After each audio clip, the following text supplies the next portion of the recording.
Okay, I'm going to be going over what I'm calling the transgender Jesus dilemma for right now. It's going to be kind of similar to the Euthyphro dilemma. It's going to have two horns, and the Christian who denies transgenderism as being legitimate is going to have to pick between the two horns. So the first horn is Jesus was, quotes, male. And typically these people don't recognize the distinction between sex and gender, so we're just going to call it male. So Jesus was male before he was incarnated. And if you take that horn, the consequence is going to be that bodies are not necessary to be male. So transgenders are legitimized. So if they take horn 2, then they're saying that Jesus was not a male before he was incarnated. And the consequence of that one is that Jesus transitioned to being a male. He went from, I don't know what they're going to say, a non-binary state to a male state. And so therefore, transgender transitions are legitimized. So those are the two options. This is a true dichotomy. And I'm curious to see if any Christian out there, how they're going to respond to this, or which horn they're going to take, and whether or not they're willing to bite these bullets.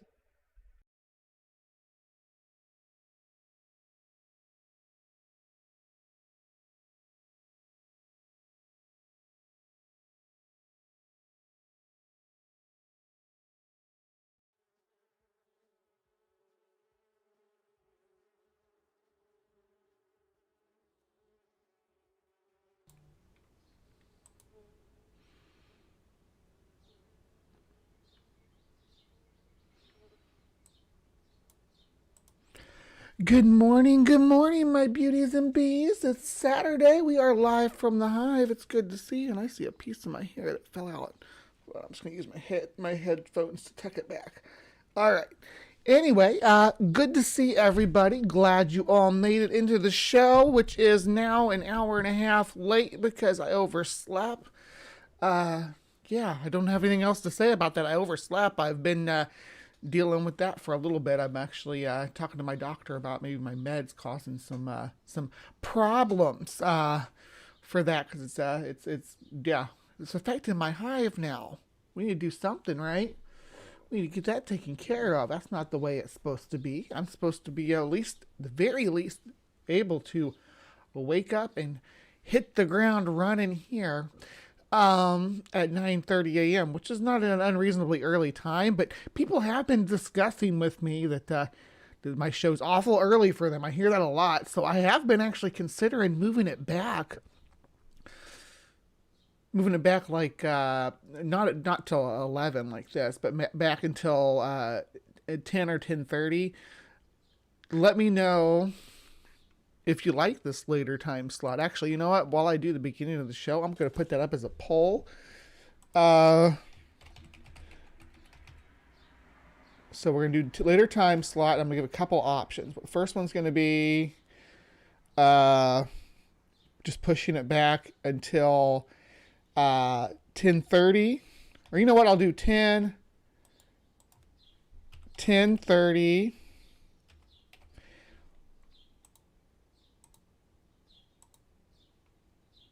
11. This is AM Central Time. So adjust for your time zone. And we're going to put no as an option too for those of you who like it right here at 9 or right at 9:30 like it's been.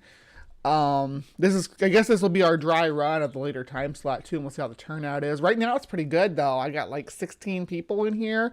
Some of my old standbys that are here every week, but we also looks like we're getting some new audience in here, some people who don't get to make or don't always make the regular show, getting that announcement that the show is live. So that's really what it matters, is which time slot is going to grab the most attention so we can get in here and have a good time. Because what did impress me is how much my chat, how much you guys just interact with each other when I'm not even around.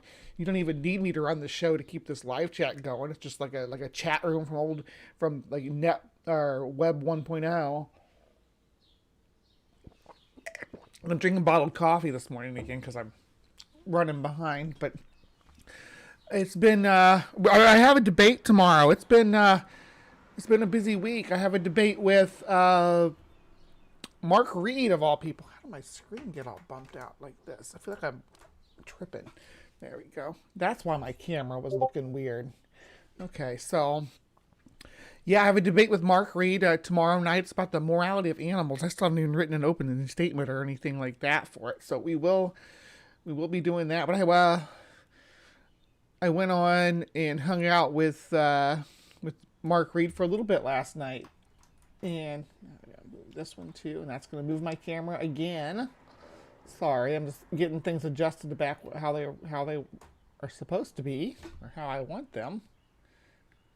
Or I'm in the center, and not off to this side or that side. Now, hey, did anybody notice that there's a spoon over here? Did anybody else notice that? Because we'll talk about it. It's coming up. Yeah. That's what's coming up next. So what we're doing right now is we're counting down the episodes of Cryptic Corner down to where we're almost reaching our 100th episode. We only have a couple more to go. So these ones are going to be like the I'm trying to nip some stuff that I definitely wanted to include in the and as the basis for Cryptic Corner stuff. So we're going to be exploring that. I'm not going to do too much more rambling about things like that right now. There's new stuff coming from the Hive, but our new bugs and stuff, but we will get to those. I think I'm going to start doing that at the end of the show. So if you want to see new bugs, stick around to the end of the show. We have lots of new bugs in the Hive. But if you're ready for Cryptic Corner, we'll see you over there.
Hello, my beauties and bees, and welcome to Cryptic Corner, where we explore the unexplained, the supernatural, the paranormal and hidden, the mysterious, the alien, the accursed, and the forbidden. I'm glad you guys have decided to join me tonight in Cryptic Corner, and or join me and my live from the Hive audience in Cryptic Corner as we dive into yet another mysterious subject. This one has been on the docket since the very beginning, and it was surprisingly hard to find quality content of it because YouTube likes to nix grifters and stuff. So when it comes to displays of psychokinetic powers of any type, YouTube is like, no, you can't be having videos of you doing that. That's BS, and they take them down, and they cancel these people. So back when I was first diving into YouTube as a consumer, back in like 2006, 2007, up until about 2011, YouTube was a different and wilder landscape, a wild frontier, if you will, of people putting out whatever the heck they wanted, as long as it didn't have like nudity in it and stuff like that. You could put anything you wanted on YouTube, and nobody was really policing it. So there was a lot of real mages and real psychokinetic people and stuff that said that they would teach you how, and they had videos of them cutting a fruit in half with their mind and bending spoons and all that good stuff. Bending spoons, indeed, because I have my spoon right here, because we're going to learn how to use our psychic powers today. So I've been bonding with this spoon for the last couple of days. Just bonding with it, keeping it here. When I'm sitting at my desk, I hold it, and I love it because we need to bond with the spoon, apparently. But spoon bending is one of the most prominent the psychokinetic feats. When people think of someone with a telekinesis, they generally think of spoon bending first, and that's because of Uri Geller. Uri Geller was like a television personality. Here's what I'll do. We're gonna pop over, and I'm just gonna pull this up so we can. I'm just on his wiki, so we're just gonna read real quick about Uri Geller, just to flavor the remainder of Cryptic Corner. This is not going to be about Uri Geller. He's not who we are engaging with. He is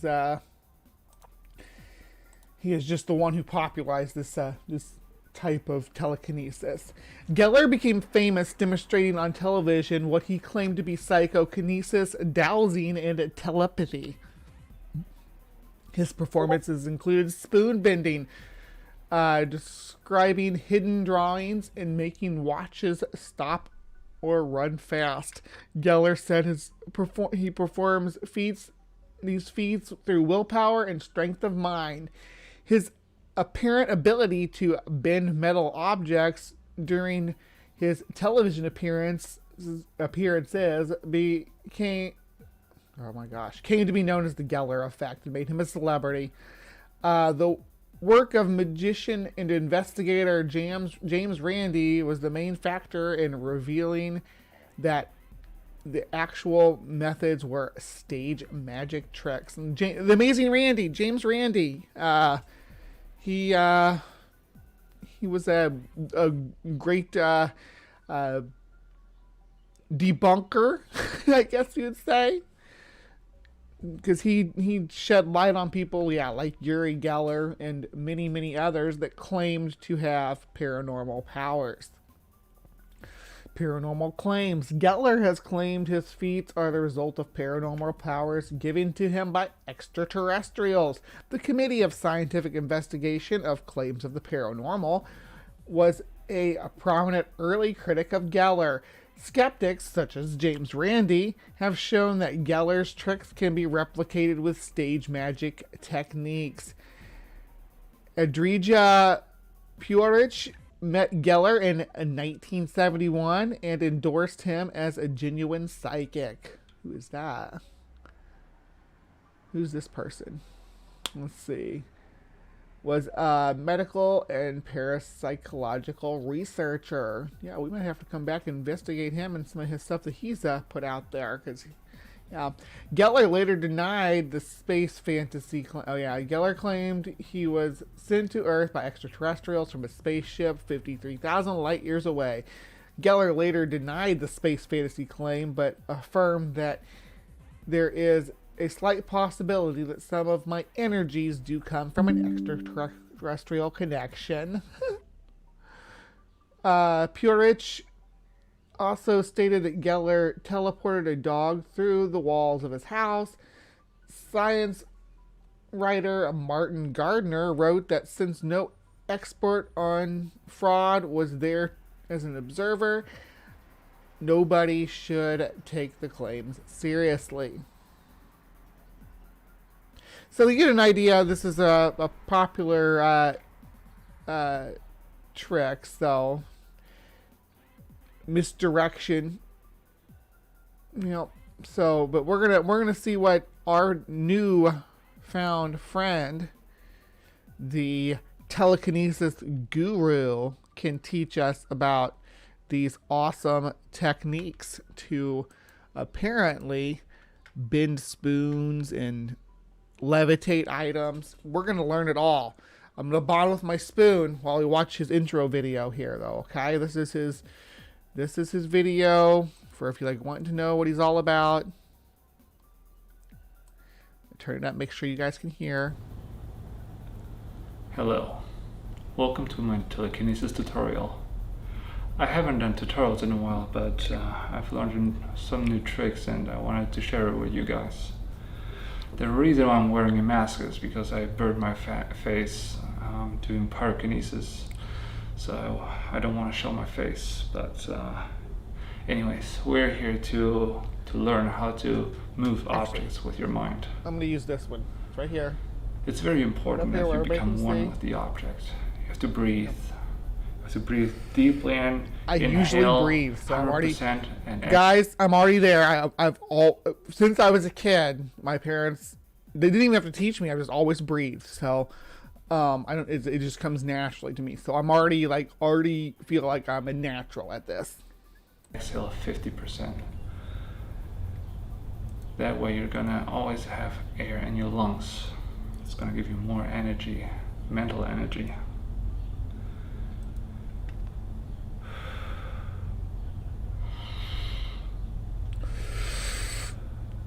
Try to always fill your lungs completely. My hands are like his too, guys. But exhale only halfway. Only exhale half the air. So you're ballooning yourself up like 50%. And then focus on the object. Like this pen, for example. I've written with this pen so much, like for years. This is my white eyeliner. I use it around my eye before I put on my darker eyeliner. More than that. Or like family. Right. So it's very easy to tell the pen. It just has to move. And I don't have to touch it for that. It's like magic. I'll remember the breathing technique. You know what? Let me move this front and center. I don't need my keyboard right now, so we're gonna move this front and center. Can you see? Can you guys move it? It's gonna be perfect. It's gonna be. I had a place for it right here. Relax.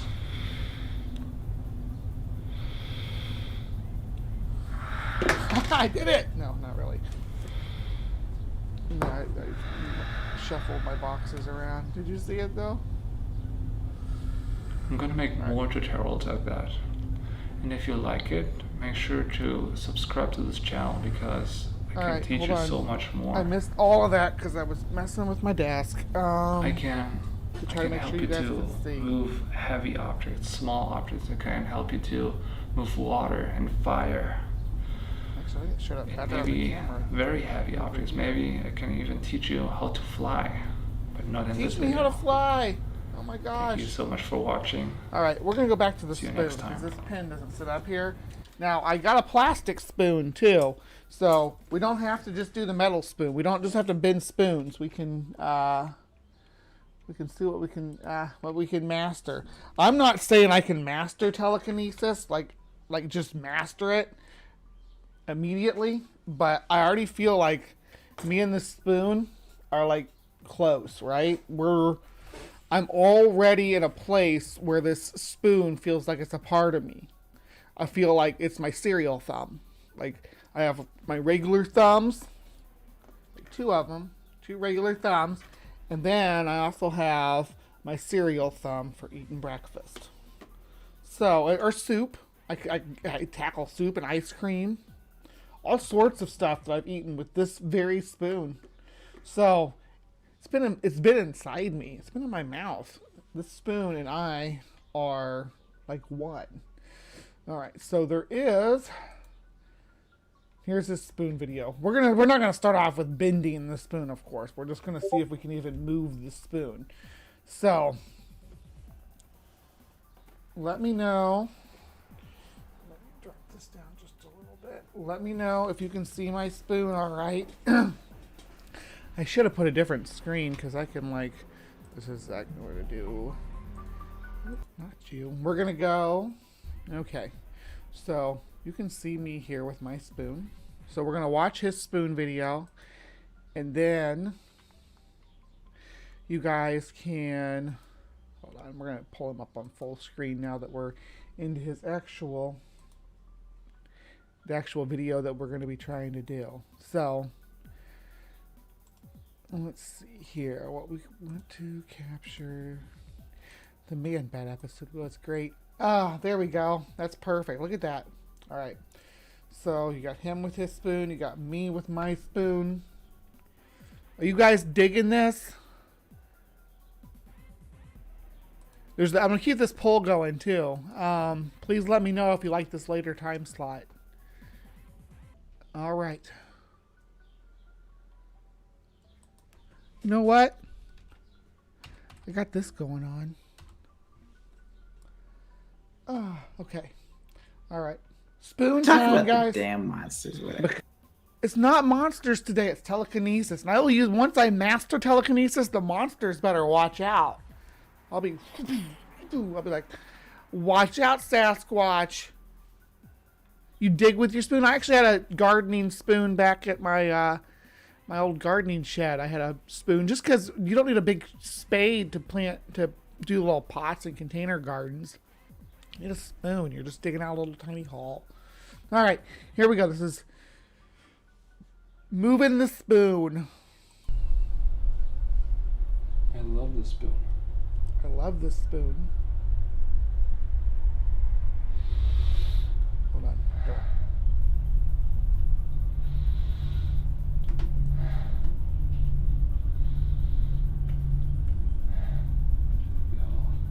Hold on. Something happened.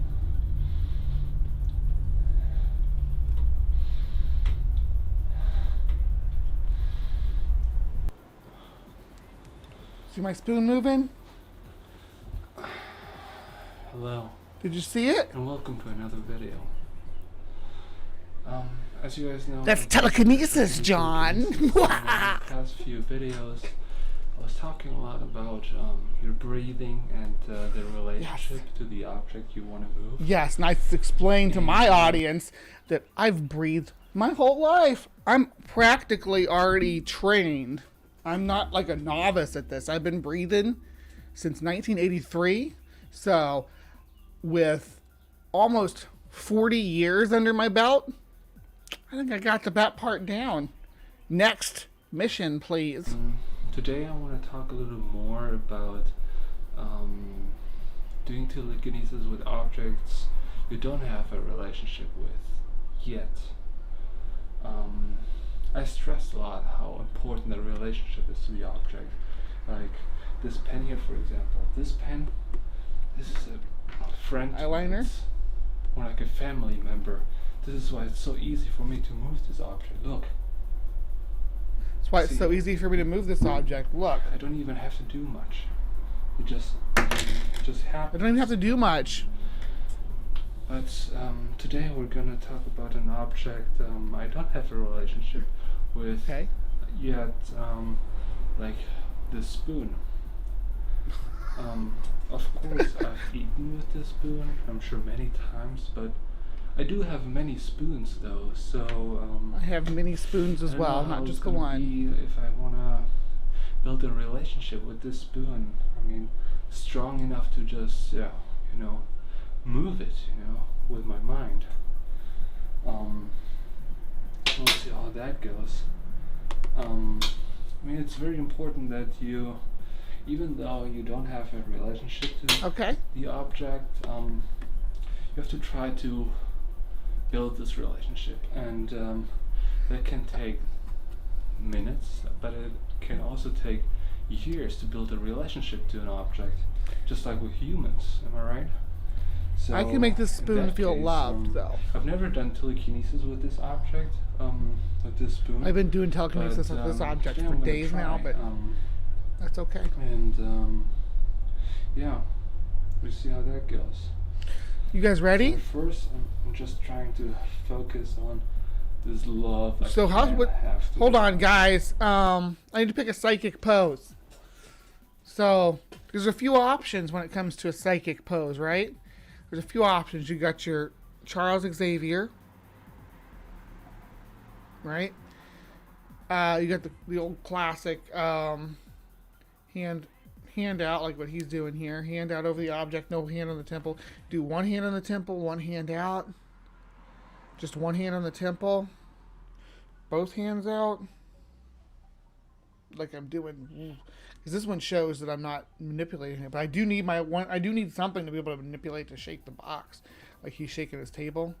I need something to shake the box. So, if I was setting up a rig or something like that, I could actually have like something off the box, like I could be around my wrist and I could be going like this, or around my hand or whatever.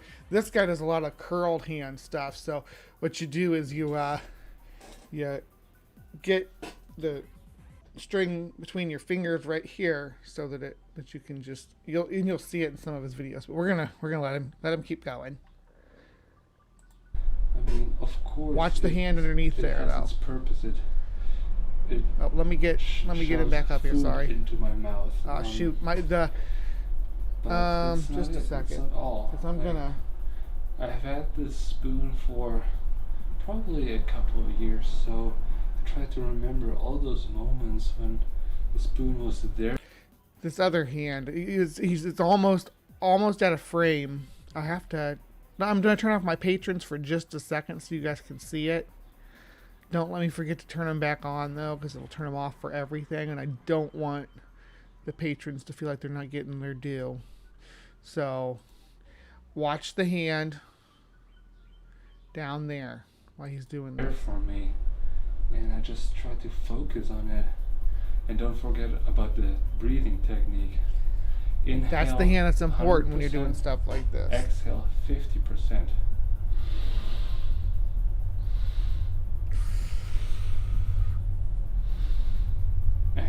Inhale 100%. Exhale 50%. So you're just puffing yourself up. Enough oxygen in your brain. You need this oxygen to build this energy to do telekinesis.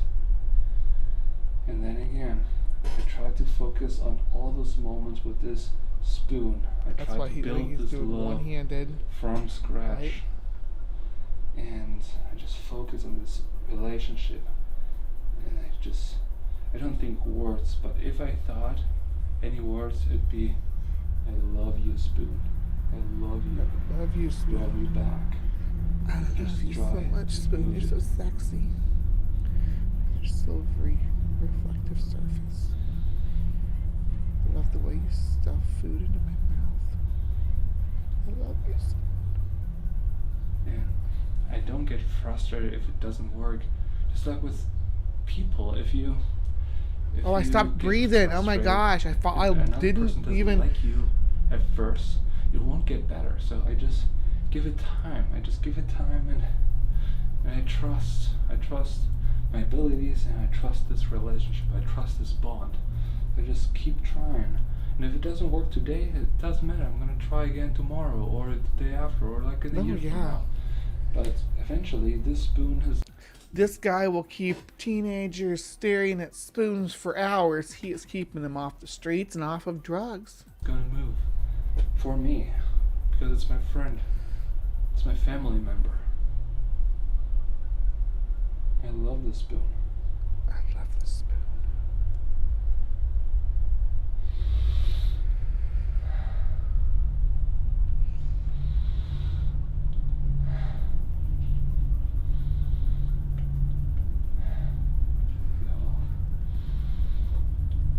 Something happened. Something's happening. I moved my spoon better than him. Who's the guru now, mofo? Who's the guru now? That was hard. So, audience, Hive, remember this cryptozoologist, of course. But now, the telekinetic cryptozoologist. I should just change my channel name to the telekinetic cryptozoologist. That'd be a cool name, right? But it did move a little bit, and I'm gonna do it again. It moved a little bit. Mine moved a lot. Sorry, maybe to practice more. Obey is the wrong term, but you know what I'm saying. So basically, the lesson in this tutorial is, even though you don't have a relationship to an object, you can build this relationship. Just like you can build a relationship with another person. and I just don't want you to. You know what? It's because of the night I spent with the spoon. I know, and Spoon knows that we'll never forget that night. We'll never forget that night. That's why our bond is so strong. He just eats with his spoon. Me and my spoon, we have a memory that'll last forever. To give up ever, and work on your breathing technique, and you can do this breathing almost all day. Try to incorporate it in your day-to-day life. That way it's going to be way easier if you're actually going to do telekinesis. Does anybody here have metachlorian meter? I'm just curious what my metachlorian level is, because this is like I'm already basically outdoing the guru. Yeah, I hope that was helpful. If you have any questions, ask them down in the comments. I'll try to answer all of them, and yeah, keep breathing, stay safe, and have a good day. I want to like back that message like completely. Keep breathing, Hive.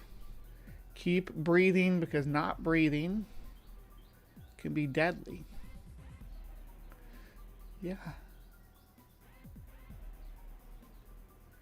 It's done via blood test. Ugh. There's nobody with psychic powers out there that can do it. Alright, so let's go back to his channel. What else do we got here? That was fun. Let's see. I generally look for stuff that's like a good length, but all his videos are pretty short, which is fine. It works because each one's just a little sleight of hand trick or whatever. But I want one that I can emulate here on the show. So that's an important factor now. So he has moving multiple objects. Let's see, we watched the spoon one. Oh, here, this one's kind of funny. This one's clean. Oh. Hello, and welcome to another telekinesis video. Today, I'm gonna talk about 5 steps you have to do before you can learn telekinesis. Everybody always asks me, okay, the breathing technique is fine, but it still doesn't work. And yeah, okay, you have to meditate, but I still can't do telekinesis. Just a little bit, though. And this is probably why you can't do telekinesis, because you don't do those 5 steps. And it's very important that you do all of them, otherwise telekinesis just won't work. Let's start with step 1. Just need a pen. So, technique is important too, Sapbeard. Hey Sandy, love you, babe. Glad you made it. The pen, the spoon. This one is.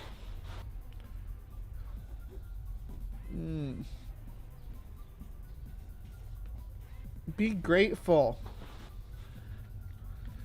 All right. Grateful. I'm grateful for my newfound telekinetic It abilities. doesn't matter what happens. You should be grateful to be able to even breathe. You should be grateful to. No, he's got them divided up down here. Clean. You gotta be clean. My desk is a mess. You should be grateful for Y'all all heard it. those things. If you're not grateful, do your homework.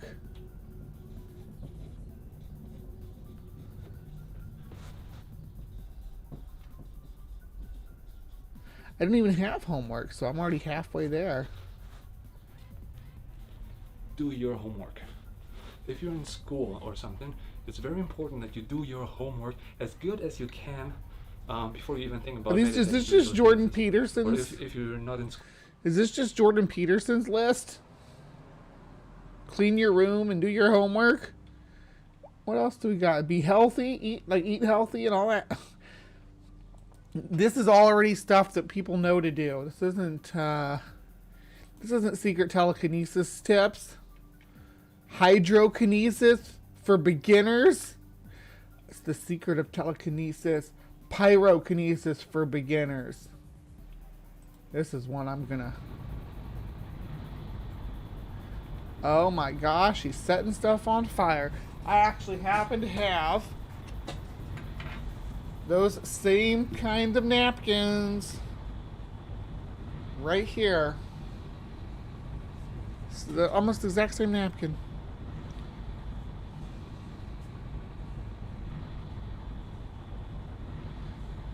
I want to see it from the beginning, mofo.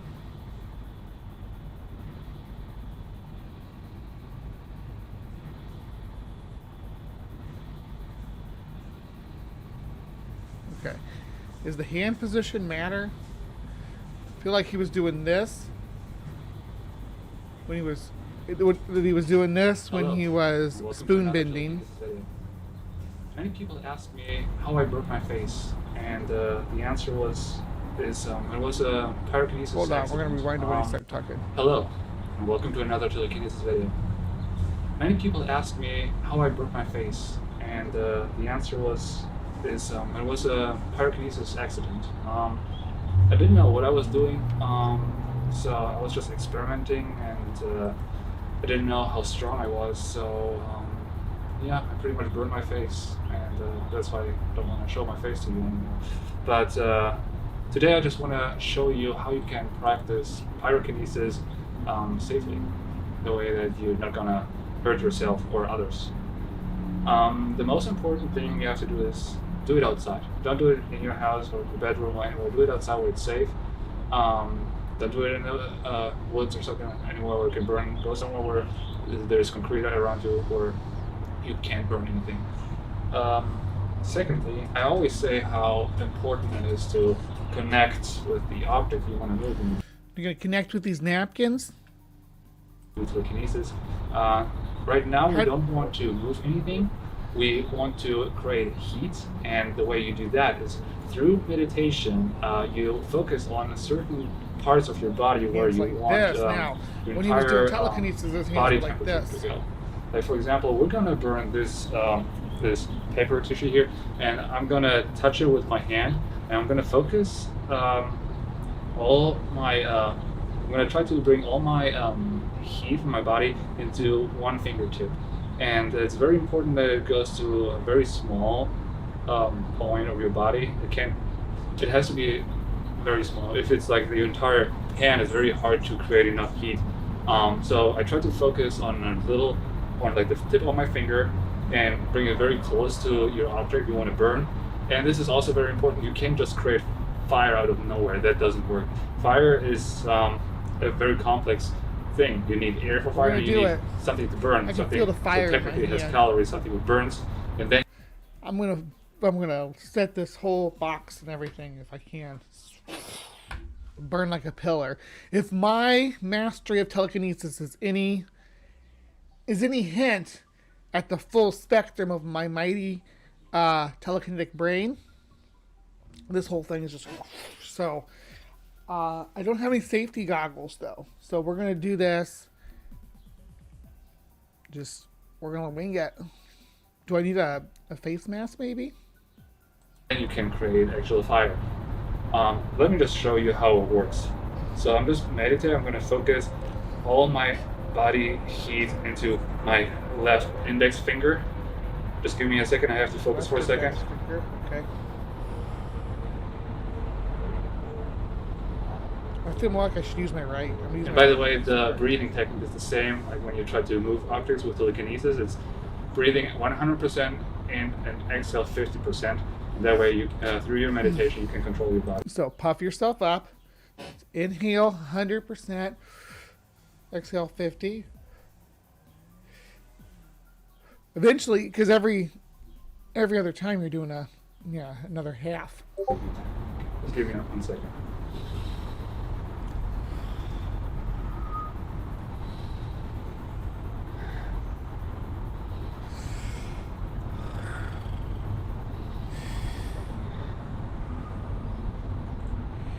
I can already feel my finger heating up.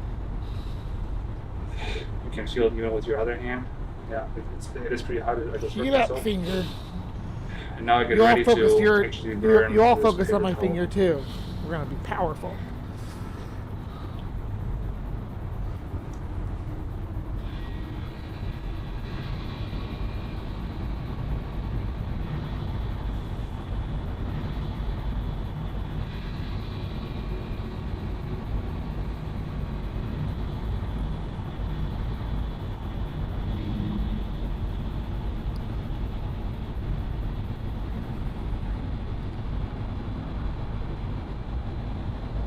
Mine's not burning. Is it broken?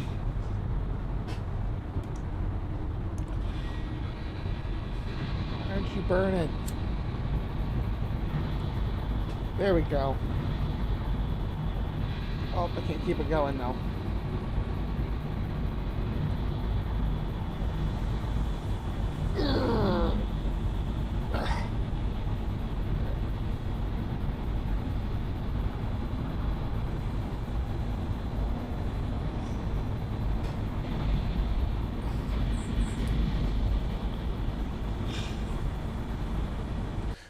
Don't worry, I had the napkin moistened. It's just that one corner was burnable. I'm just showing you how easy this stuff is to replicate. I know he's doing his a little more spicier than me. You can't see a lot, or you can see his arms and stuff underneath there, but but yeah, if I had control over the sound, you wouldn't have heard.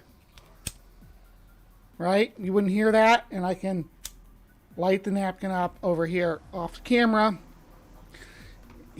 I'm thinking he has something underneath the table there that's set to ignite when he does something with his other hand here. But I don't know for sure how it's set up, but I'm just teaching you guys how to do the sleight of hand stuff that this guy's trying to pull off.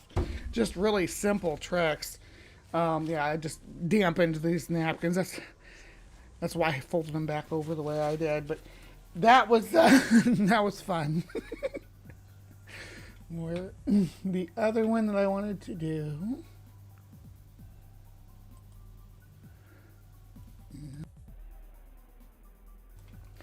Let me see. Are you guys having fun? This is fun.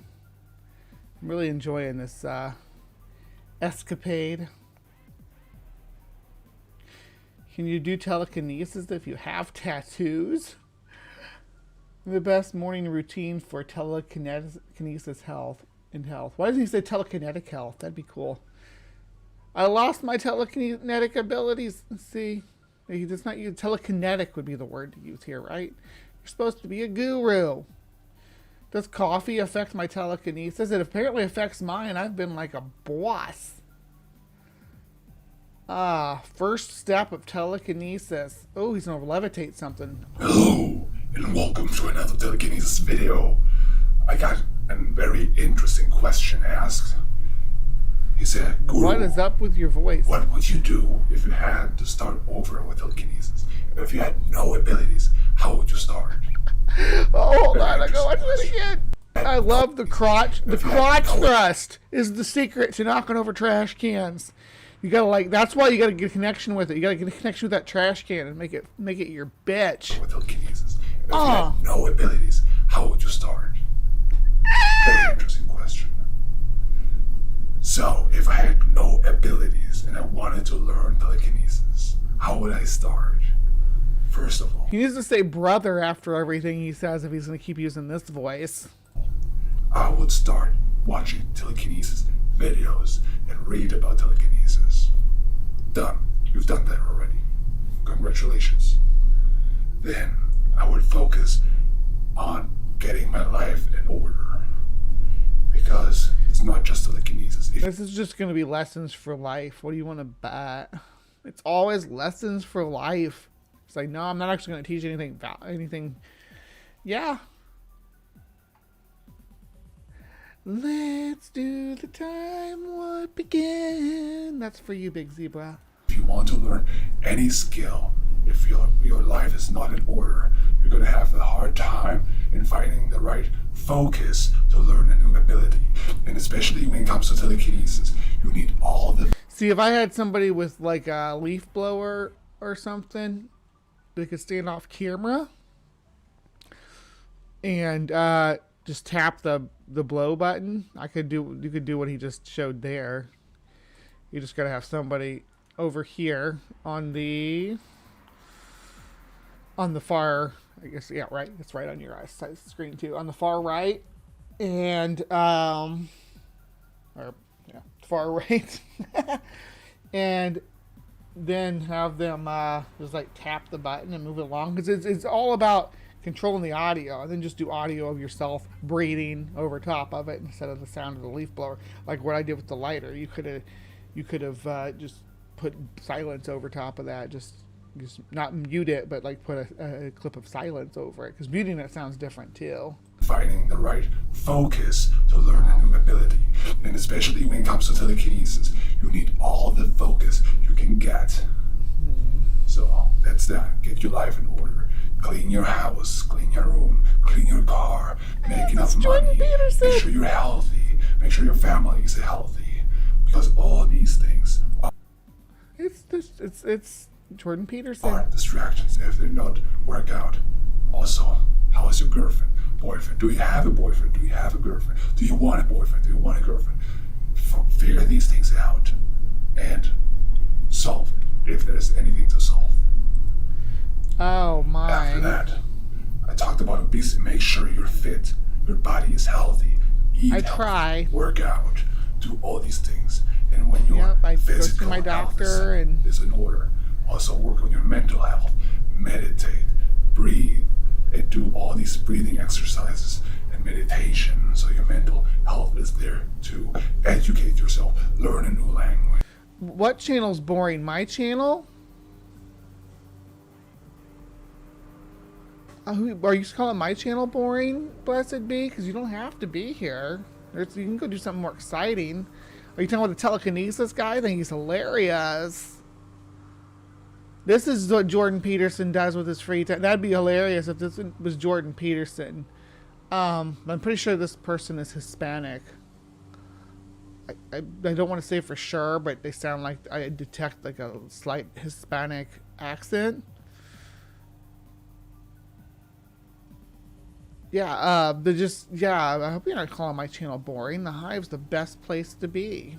All these people will swarm you and sting you if you say the Hive is boring, because we always bring the best content like telekinesis. Don't worry, we're going to be talking about the Bible here shortly, if that's what you're here for. We will be dunking on some Bible prophecy here in just a little bit. I'm actually just one more video of Homeboy I wanted to watch. Sorry, didn't mean to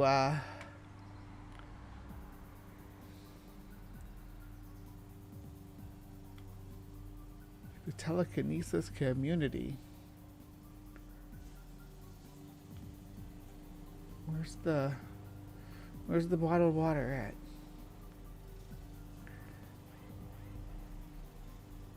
So I wanted to do one with telekinesis, pyrokinesis, and then hydrokinesis. Because I'm kind of interested. I haven't even watched the hydrokinesis one yet. I was just wanting, there's more pyrokinesis with the fire bending. Hydrokinesis practice. Alright. I got mine in a bottle, but I opened it up. Not contaminated.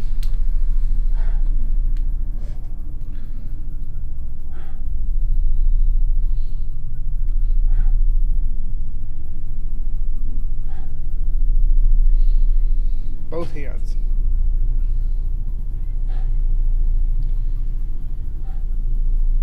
Oh, you all can't even see this, but you know, I didn't want to set an open bottle of water on there. Impact trimmer. This trick would work on anybody who hadn't seen Jurassic Park and doesn't realize that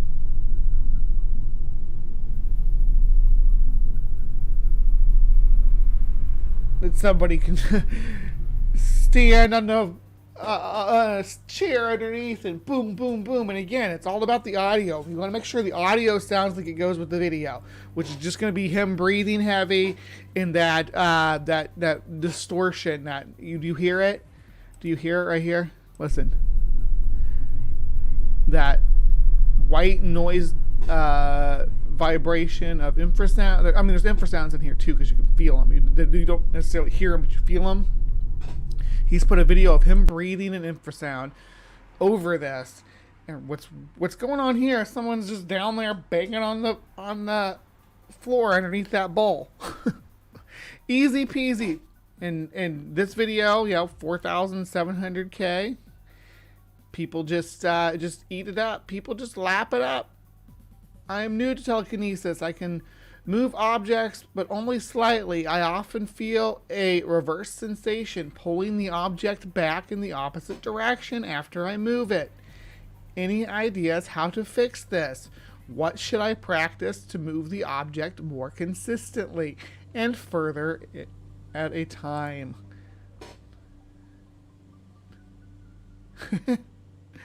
Yeah. Finally figured out why you use love and hate the way you do. Yeah, he's talking about, he talks about how it's linked to emotions and stuff. But yeah, that was the telekinesis guru the first time here in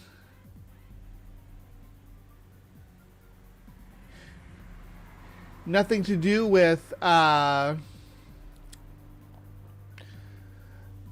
okay, cryptic means cryptic. You don't know how words work. Cryptic means strange or different or not understood. Oh my gosh, that's where like the word cryptozoology. That's where it comes from. Yeah, you just don't understand what the word means. Cryptic means strange or undeciphered. Yeah. Yeah, well, that's right. Undecipherable. That's what we're talking about. What do you mean it has nothing to do with the supernatural? You can't set. You got to separate the term from you're putting it applying it to writing. You're applying it to written. It can be used that way, like a cryptograph, but it's used in lots of terms. The term cryptozoology has the same root. Cryptozoology is what I used to call it. CryptoCorner. Yeah, but I kept getting crypto bros because yeah, so I switched it to cryptic. Nobody said cryptic means supernatural. Oh my gosh, the supernatural itself is cryptic. You're flip-flopping the term, sweetie.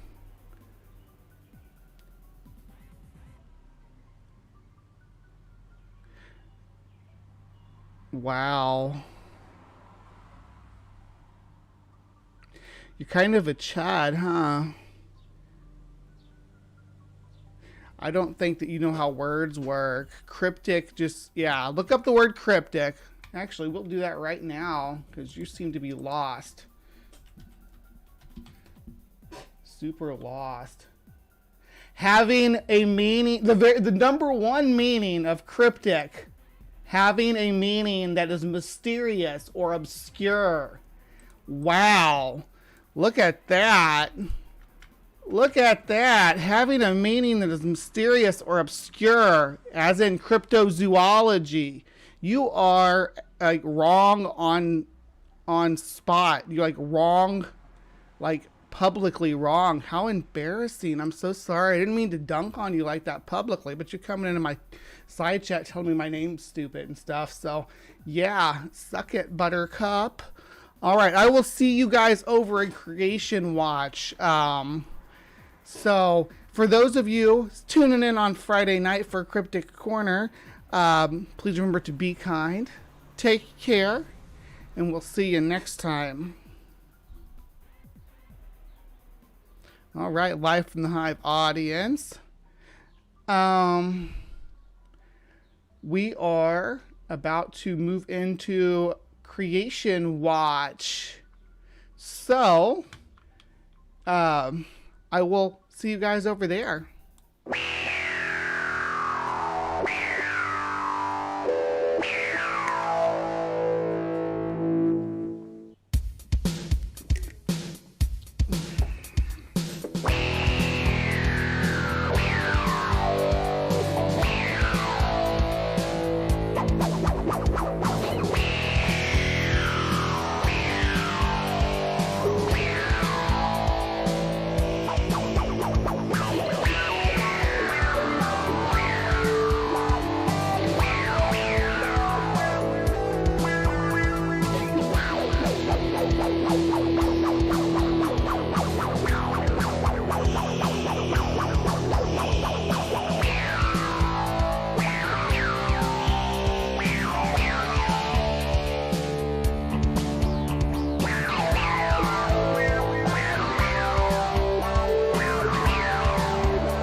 Religious extremists don't believe in plurality or inclusion, but only in their own superiority and privilege. So in the 1950s, they changed our national motto from the unifying phrase E pluribus unum to an exclusionary proclamation of religious belief, and then forced atheist children to chant that mantra ever since.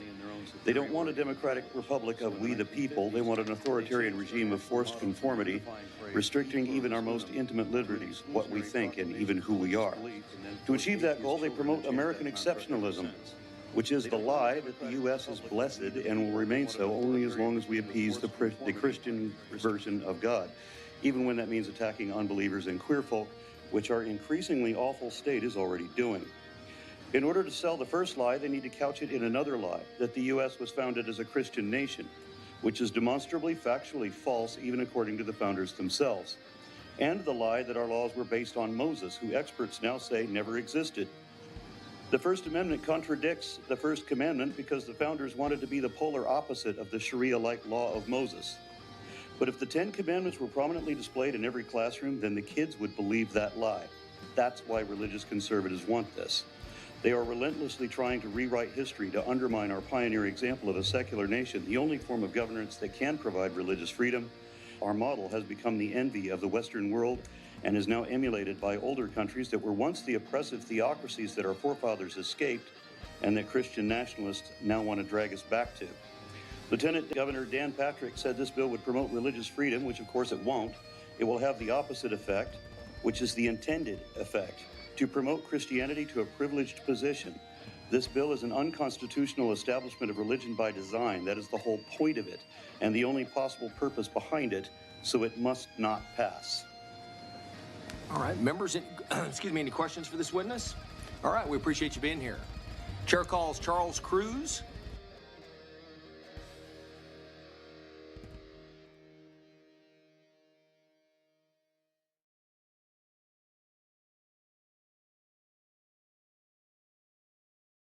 All right. Let's move on to Creation Watch. Yeah, blessed be. If you're bored, go somewhere. Go somewhere else. Nobody needs you here. I'm happy to entertain you. We're about to tackle your favorite book, but if it's so boring, just don't even come. Nobody invited you. You just showed up. So I'm sorry if you don't like my content. But to everybody watching this live from the Hive, thank you so much for joining me. Appreciate you. It's about to get stormy here. It just got super dark outside, so it's awesome. But I hope I don't, because we need the rain, but I hope I don't get the power go out again like it did a couple weeks back. Today in Creation Watch, we are going to be looking at what is this? Hope through prophecy. If there's some thunder. Switch over to this one. Just a moment. Yeah, here we go. Hope through prophecy. This channel has some, I don't know what questionable content. This guy talks with his really profound voice about the prophecies in the Bible and claims that we're living in the end times and all that. Look, there's Elon, because Elon Musk is a sign of the end times, as we know. The Pope is evil. We're experiencing the 7 plagues. Did you guys hear that thunder? Boom.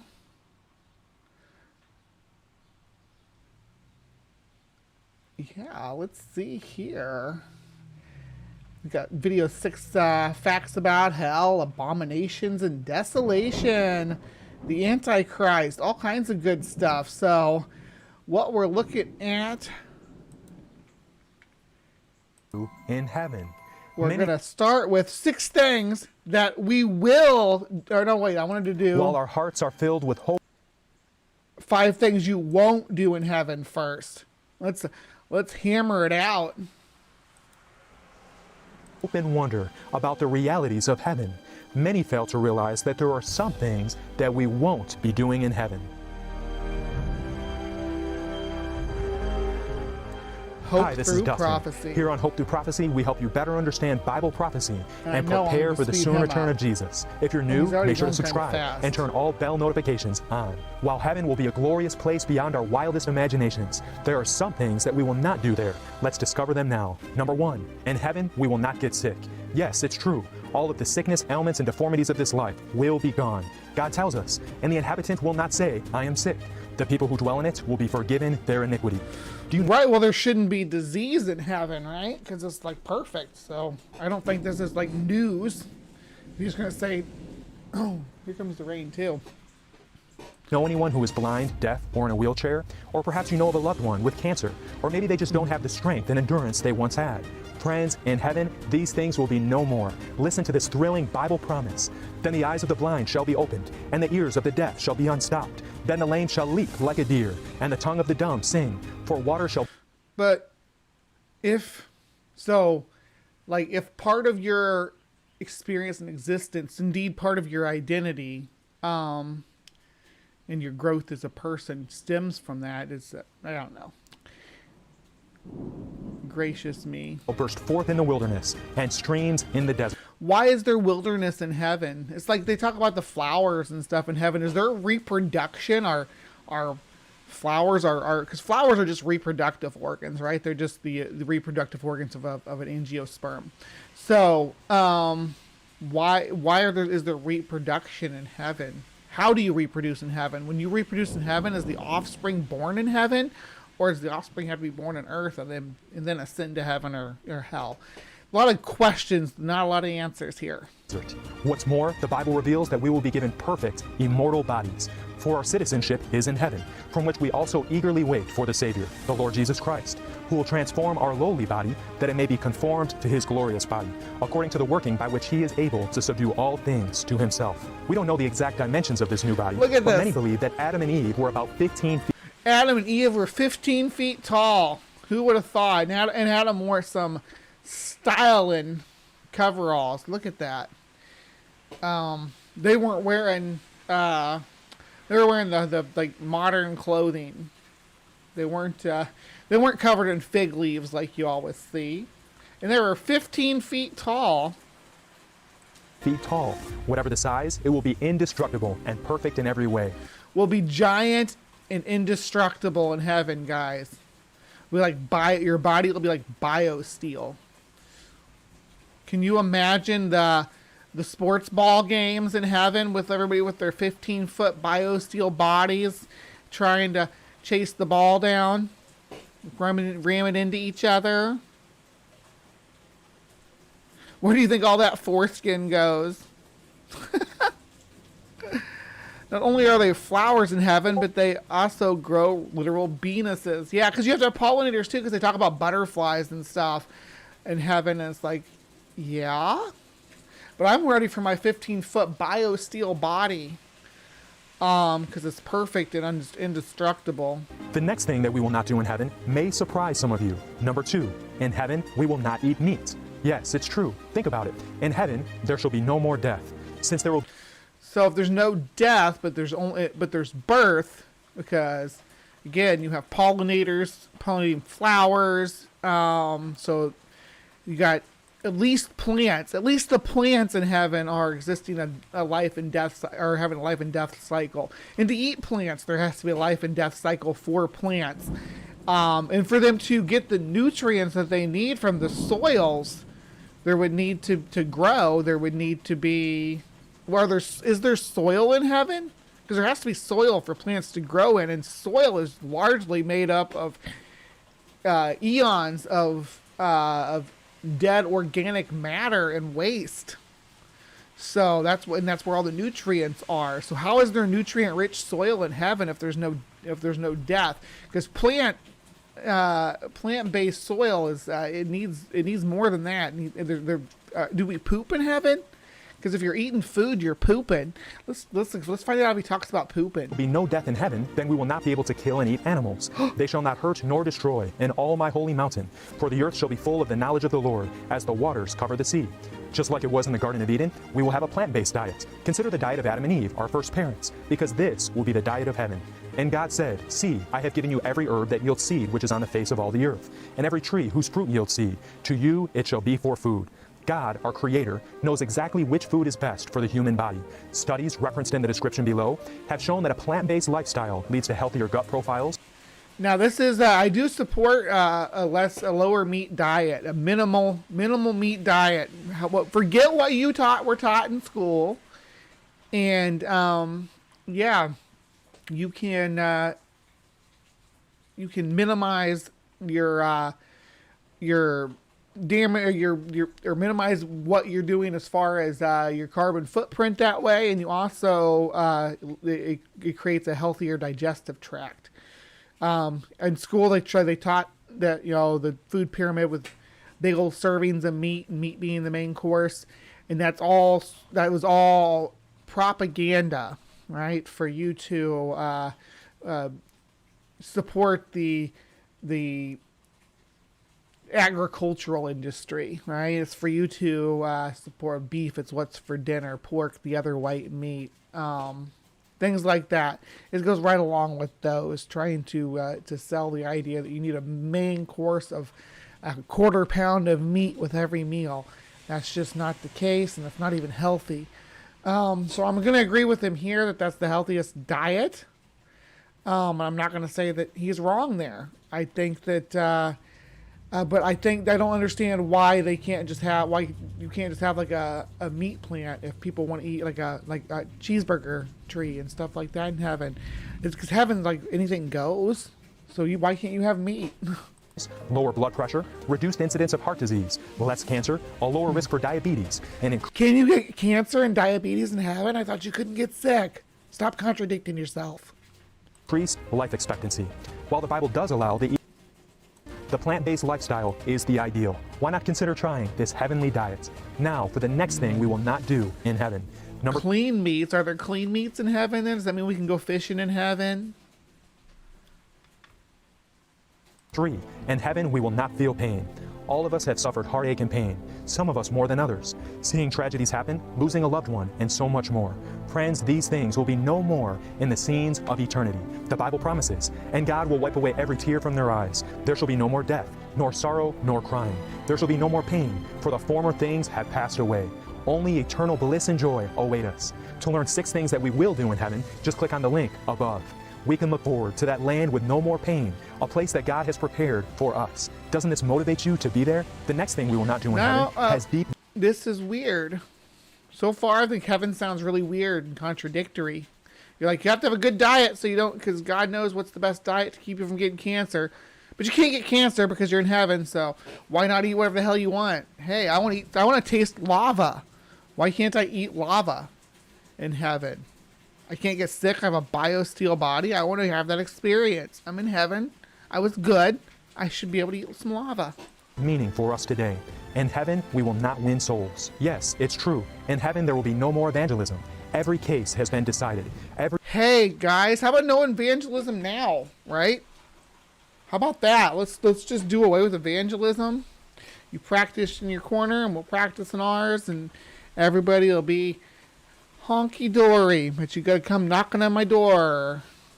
Every soul has made their final decision for or against Christ. Friend, the time to win souls is now.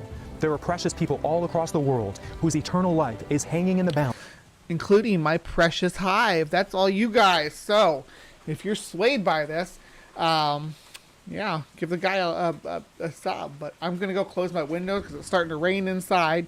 I'll play this. I can still hear it. I'll be right back in like 20 seconds. And each of us has a circle of influence, a group of people that God has put within our reach. Will we share the good news with them? Christ has commanded us, go ye therefore and teach all nations, baptizing them in the name of the Father and of the Son and of the Holy Ghost, teaching them to observe all things whatsoever I have commanded you. And lo, I am with you always, even unto the end of the world. Amen.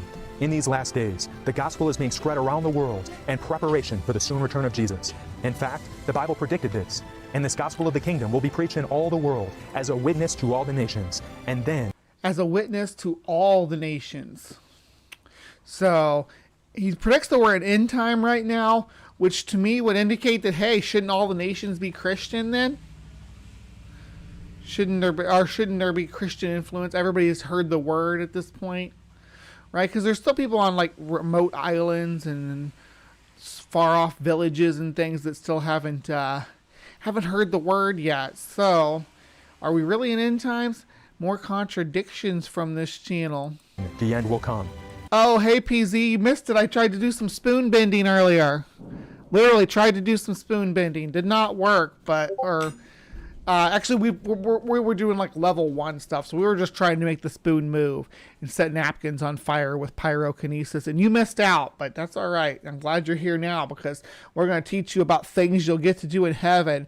Did you know there's ecology in heaven, PZ? They got flowers, so they must have soil, but there's no death, so I'm not sure where the soil came from. Now is the time to win souls for Christ. Imagine that reunion in heaven, approaching someone that you have helped bring to Jesus. Think of greeting them on heaven's sea of glass. With tears streaming down your faces, you will know that every sacrifice was worth it. Finally, But then there's like people who were just in your life for a season that were, a positive influence and force in your life. And then, you've grown apart and moved on with your existence. Right? They were an important piece of your life, for maybe a huge chunk of it. And then, how does that work in heaven? How does are you sick of that person still, or do you go back to being enamored with them? Things like that are. Yeah, all your spoons are bent here. Oh, I'm sorry. You saw how powerful my abilities were, Rick. You saw how powerful my abilities were. Can you bend spoons in heaven? I don't think that'll get covered here. Yeah, the missionary who went to the Sentinelese Island, I remember him. He was not smart, did not do good things, and made bad decisions that cost him his life. And I hope that people understand the dangers of engaging and interacting with these uncontacted people. It swings both ways. I see videos of people throwing supplies and stuff to them too, from boats, and I don't necessarily know if I approve of that because that stuff could be contaminated. Let's see. Number 5. In heaven, we will not sin. This one is perhaps the most important. In heaven, we will not be sinning. But there shall by no means enter it anything that defiles, or causes an abomination or a lie, but only those who are written in the Lamb's Book of Life. Imagine. Oh, so if you want to sin, because sin is anything, let's go with the 7 deadly sins. Let's see, indulging in food you enjoy, and because you think of heaven there's going to be an ice cream castle and I can eat ice cream and not have to get fat or whatever. Nope, you can't eat a whole bunch of ice cream because that's a sin. Lust, so there's not going to be any of that endless celestial sex that we learned about from the Mormons. Remember we watched the Mormon cartoon where it talked about how El was up there doing some endless celestial sex, and that's what Jesus was down for too. And then what else is there? Pride. I always thought pride was a stupid sin anyway. I mean, pride can be bad, but pride can definitely be good. Sloth, so you can't oh man, I'm in heaven now. I can spend 6 years laying on a beach just enjoying the peaceful sound of the ocean. Nope, that's sloth. You can't do that either. You got to work still in heaven, or else you're going to be slothful. What else? What sins am I missing here? Somebody dropped some of them in the side chat. We got sloth, envy, lust, wrath. I get that one, yeah, but because you wouldn't want there to be things that make you angry in heaven. That one's fine. Get rid of that one. Let's do away with wrath. Which ones am I missing? We got gluttony. I remember from the movie 7. Gluttony, sloth, wrath, envy. Yeah, because I don't think you could have envy in heaven, because if it's like the good place, things will just pop into existence, right? When you need them. Yeah. Anyway, let's see. In that, a place where there is no more sin, and it will last for all eternity. In your mind's eye, picture a world where no one will ever envy, steal, or argue and fight. No one will lust. So not envying means you don't want something. So if you don't want anything, then you don't need to work for anything. If you don't work for anything, you're slothful. So there has to, how do you balance between being envious and being slothful? Yeah. And if there's all this delicious food Again, you said it's a fruit-based diet or whatever. I don't know why we have to eat in heaven at all if our giant bio-steel bodies are not going to be subject to the wear and tear of the natural world. Or commit any other sin in this new paradise, there is no need to even lock your doors. But don't miss this next point, friends. Only those who obey Jesus on this earth will make it to heaven. Not everyone who says to me, Lord, Lord, shall enter the kingdom of heaven, but he who does the will of my Father in heaven. Yes, it will be those who obey God's commandments and not break them that will be. Let's see, what do we got here? And these, by the way, I know you watched, if you didn't see it, the thing with Aaron, this passed in Texas. So now in Texas, keep this in mind, in Texas, every school has to have this version, I believe, of the 10 Commandments displayed in the school. 1, thou shalt have no other God before me. Right there. Violation of the division of church and state. Right there, right out of the gate. We are in violation. Right out of the, right from the very start, from square one.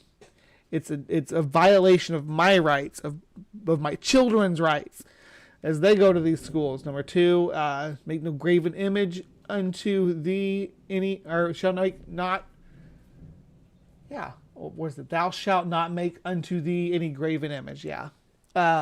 So that's talking about, some of these are ridiculous, right? They're doing that in the school while having this display. Thou shalt not take my name, the name of thy Lord God in vain. This is all religious nonsense. Keep and remember the Sabbath. Be allowed into heaven. Blessed are those who do his commandments, that they may have the right to the tree of life and may enter through the gates into the city. But outside don't y'all want your own mansion in heaven? Your own golden mansion. Just give yourself to Jesus. Dogs and sorcerers and sexually immoral and murderers and idolaters. Fucking A, there's real sorcerers too. Where are all the sorcerers today? There were so many sorcerers back in biblical times, casting spells and fighting prophets and vying with Noah, or not Noah, but Moses. And where are all the powerful sorcerers today? And why are they not doing feats of wonder like they did in biblical time? And whoever loves and practices a lie.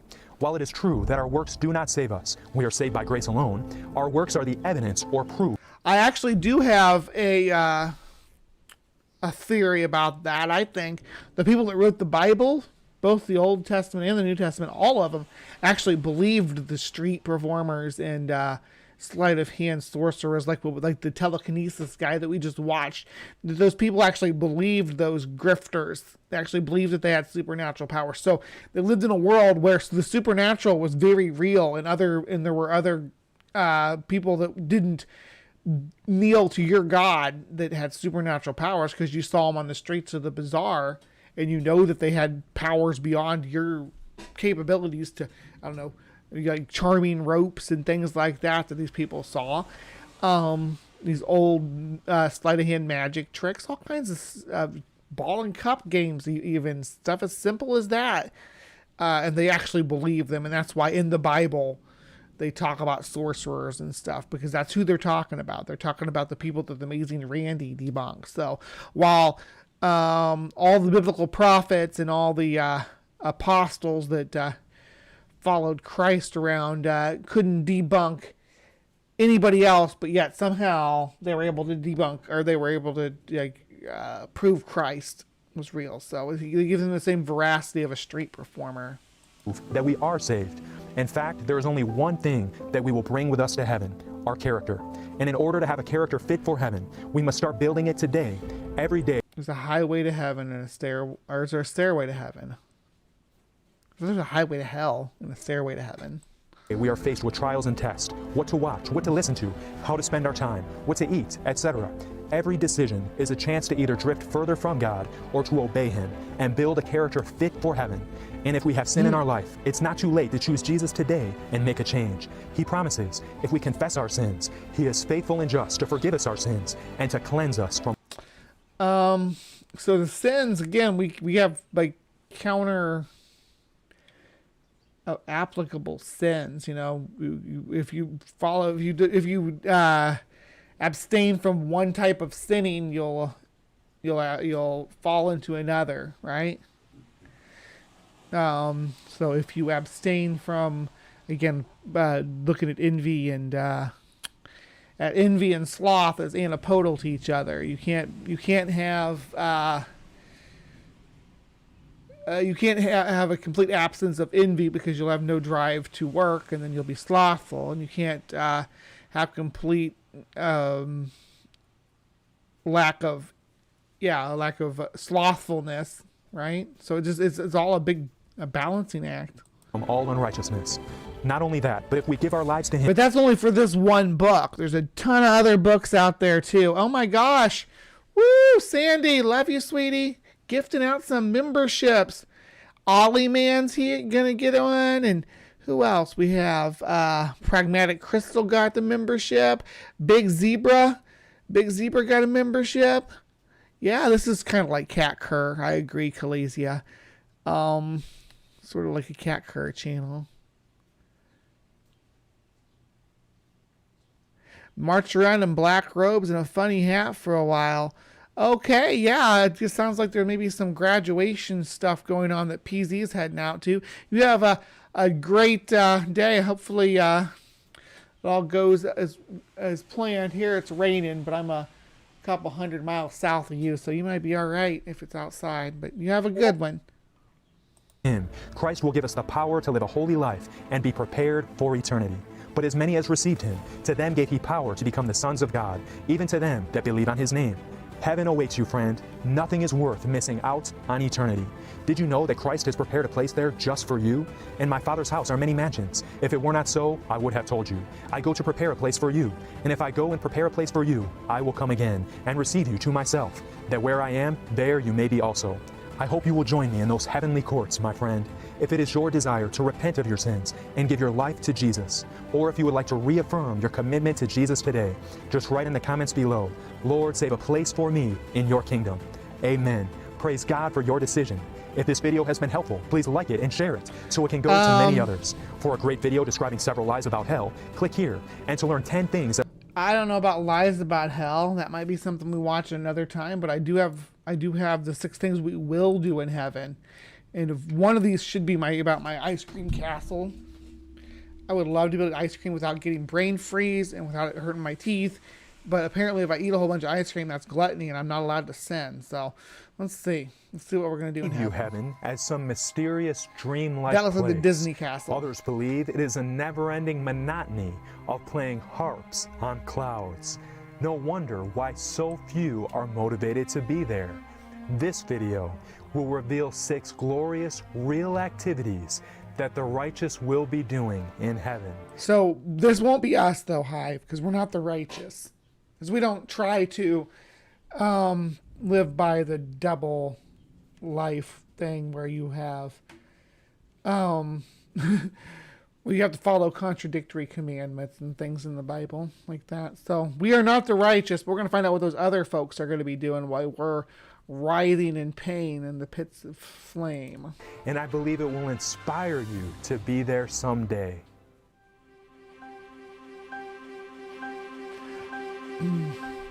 Yeah, because sometimes some of the best pleasures are releasing some of that gas pressure there. Big Zebra's got a point. Hi, this is Dustin with Hope Through Prophecy. This Dustin channel is again. dedicated to helping you understand Bible prophecy so you are prepared for the soon return of Jesus. Right now, we are offering a free end. This looks a lot like Hovine's calendar, doesn't it? Or his timeline of events. Let's see. Mortal wounds healed. Beginning of the papal wounds being healed. Righteousness by faith proclaimed, shaking times. This is showing timelines that we exist in now, though. So 1829.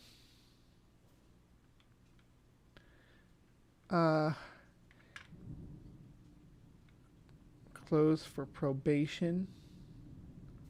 The time of the end. Daniel unsealed knowledge increases, 1840s. So that's saying, okay, so knowledge increases. Is it saying like the Enlightenment? Huh. Times events chart. To receive this and to receive email updates, just click the link above or in the description below.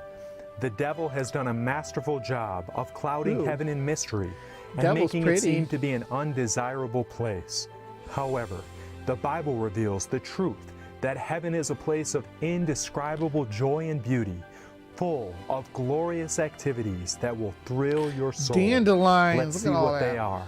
But before we discover these 6 activities in heaven, we must clarify that we will have real physical bodies in heaven. Again, we're going to talk about our giant biosteel bodies. A common misconception states that we will be spirits or ghost-like beings in heaven. This simply is not true. The Bible reveals, for our citizenship is in heaven, from which we also eagerly wait for the Savior, the Lord Jesus Christ, who will transform our lowly body that it may be conformed to his glorious body. You will notice that we will have bodies like Jesus. And what Bodies like Jesus. And if you all have seen Jesus, that dude was ripped. At least most depictions of Jesus show him pretty cut and hard-bodied, right? He was a fit guy. We're all going to be fit like Jesus, but we're going to be 15 feet tall like Adam and Eve. kind of body does Jesus have? Behold my hands and my feet, that it is I myself. Handle me and see. For a spirit does not have flesh and bones, as you see I have. Jesus reveals that he has a real, physical, human body.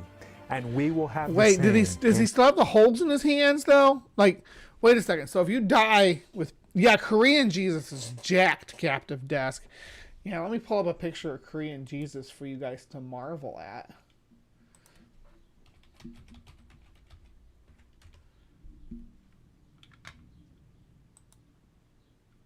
He's like Bruce Lee. He's...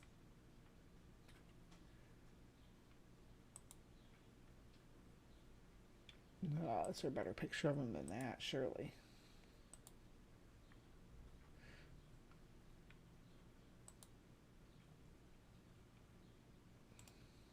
Yeah, hold on. I'm pulling it up. Just give me just a second.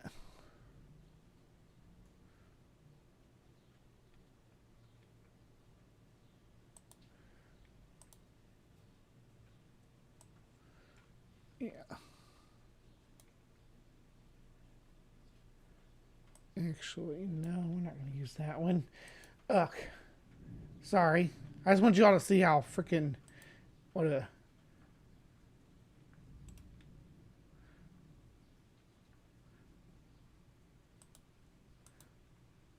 How jacked Korean Jesus was. So, hold on. Sorry, it's taking me so long to get this freaking pulled up. There you go. Look at that. He's like Arnold. Jesus is the most jacked.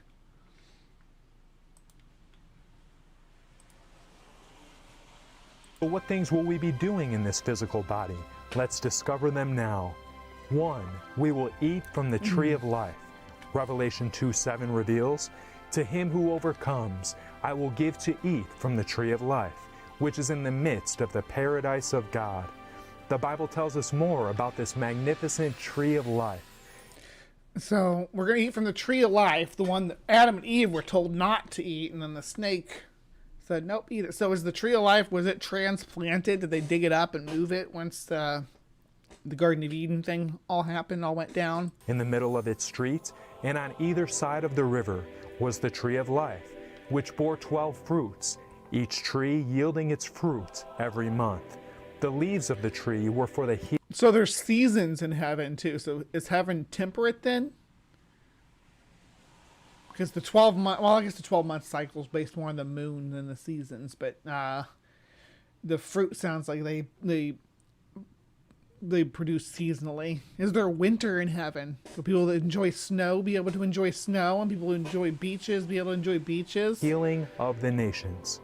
We learn that this tree of life provides healing for the nations. And we know from Genesis that whoever eats of this tree will have eternal life. We can live forever in heaven. Also, this tree produces a unique fruit for every month of the year. We can only imagine the beauty and flavor. But years still pass in heaven. Time still passes. So there's still years and still seasons and still, well, the seasons sound like there's like 12 of them because the different fruits blossoming and whatnot. Of these heavenly fruits. Not only Heavenly will we live fruit. forever, but there will be no more pain, death, or sin. Everybody's going to be up there eating fruit. That's going to be the majority of our diet. We're going to be frugivores in heaven.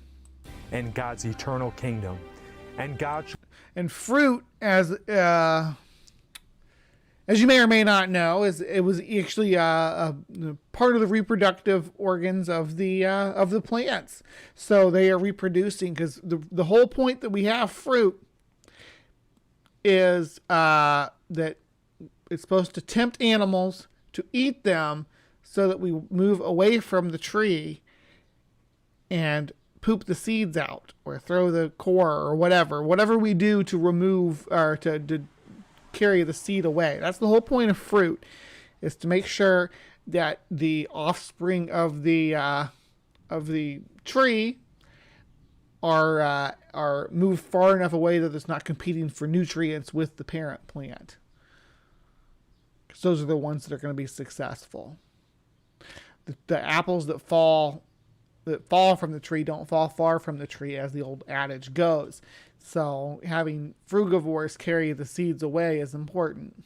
That's the whole point of fruit in general. Shall wipe away all tears from their eyes, and there shall be no more death, neither sorrow nor crying, neither shall there be any more pain, for the former things are passed away. What's more, all our physical deformities and those of our loved ones will be taken away. Then the eyes of the blind shall be opened, and the ears of the deaf shall be unstopped. Then shall the lame man leap as a hart, and the tongue of the dumb sing. For in the wilderness shall waters break out. These are the and same things he streams said in the before. desert. 2, we will meet with friends, family, and Bible heroes. Notice what the Bible tells heroes? us. What about other heroes? Are there only Bible heroes that you'll get to meet with? And are Bible heroes still coming around in these days? Who are the modern Bible heroes, I wonder? And I say to you that many will come from the east and west and sit down with Abraham, Isaac, and Jacob in the kingdom of heaven. Oh, just How those amazing three. will this be? Imagine being able to walk through the forest with Adam and ask him how he chose the names for the different animals. Think What names did he choose, though? Because most animals have a unique name in each language, right? Or a similar name sometimes if there's related languages, or borrowed names that get lost in translation and mishmashed in foreign mouths to create a new word. So which words are even the proper names for the animals? of sitting down in front of a rainbow with Noah and discussing how it was to build the ark and make it through the great flood. I can't wait to biblical literalists then. Ask Daniel what it was like in the lion's den, and David how it felt to battle the mighty Goliath. Ask David what it's like to murder somebody, and then he gets to go to heaven. To murder a person, yeah. Hey, what was it like to kill that guy? That's what you're going to be asking someone in heaven. Hey, what was it like to kill that person? Must be the whites only section, Kalasia. That's, yeah. All these will be white people. Friends, you will be able to reunite with your precious friends and family who have been faithful, and there will be no more goodbyes. We will have eternity to spend with one another. 3, we will build magnificent mansions. Mansions. Don't you want your own mansion in heaven? Your golden mansion? May be thinking, but I don't know how to build. But in heaven, you will have an enhanced mind and unlimited time and resources to learn new skills. The Bible reveals they shall build houses and inhabit them. Just imagine building your dream house with your own hands. No, that sounds awful. No. I'm not building anything with my own hands. In heaven, that's one thing I don't want to have to do is work. I want to just run around looking at bugs and stuff. You make me build in heaven. You're making it sound awful and terrible, and I don't want to go. You can't make me. This incredible masterpiece will put even the greatest earthly mansions to shame. The quality of the material. Why do you need a mansion? You think that everybody wants that. That's the misconception. You think everybody wants to be rich. Everybody wants to be loaded and live in a mansion. No, I wouldn't mind. Everybody wants to have enough money to have their basic needs met. Not everybody wants to have extravagance in their life. My goals for life and where I want to see myself in 20 years is quite quaint. None of it involves a giant mansion. If I was loaded, I would still not live in a giant mansion. I'd live in like a not quaint, but a smaller cabin in the woods, maybe. Something more natural with have a solar farm and stuff. I would use my money to, if I was rich, I would use my money to minimize my impact on the world. I'd have solar farms and stuff like that. I wouldn't have some extravagant mansion with rooms and rooms for what? What do you need all those rooms for? I'm perfectly happy where I'm at with having my studio right here and then my bedroom right there. The only thing I would change about anything is I would love to have my a place with my own bug room and maybe a greenhouse with butterflies and stuff too. The creativity of the layout, the magnificence of the views, and all custom tailored to your desires. What's more, in addition to this home we will have in the country, the Bible reveals that each of us will have a city home as well, prepared just for us by the God of the universe. In my Father's house are many mansions. If it were not so, I would have told you. I go to prepare a place for you. And if I go and prepare a place for you, I will come again and receive you to myself, that where I am, there you may be also. Oh friend. And that, even looking at it doesn't look inviting to me. As an individual, I would like to have less people around.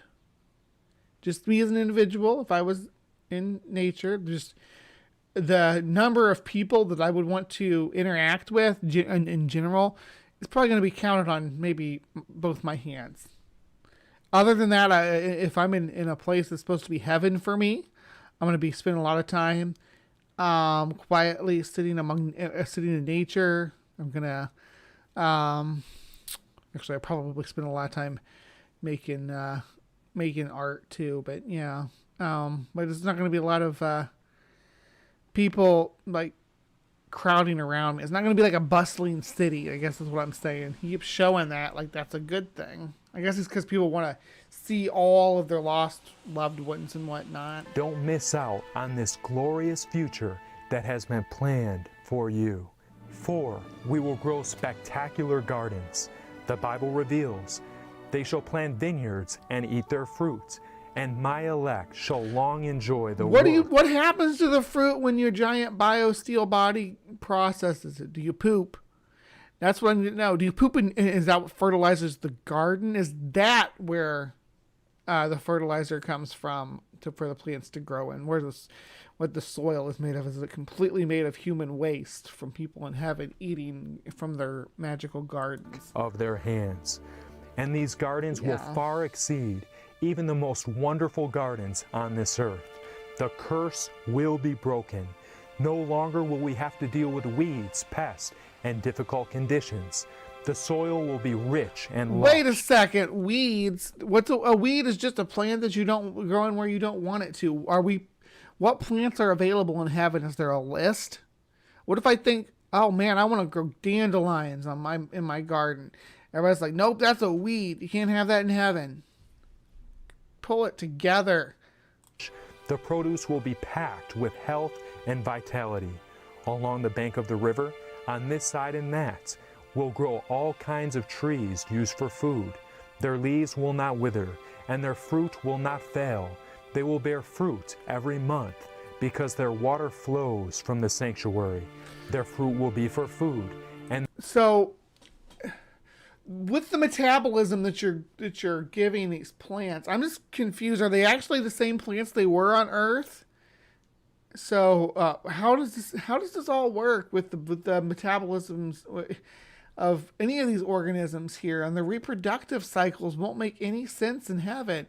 The way that they grow, the reason why they grow things, the reason why trees have green leaves is because they require sunshine to grow, but they also require water to grow and nutrients from the soil, which is made up of past organisms. So there won't be any past organisms because the trees never die.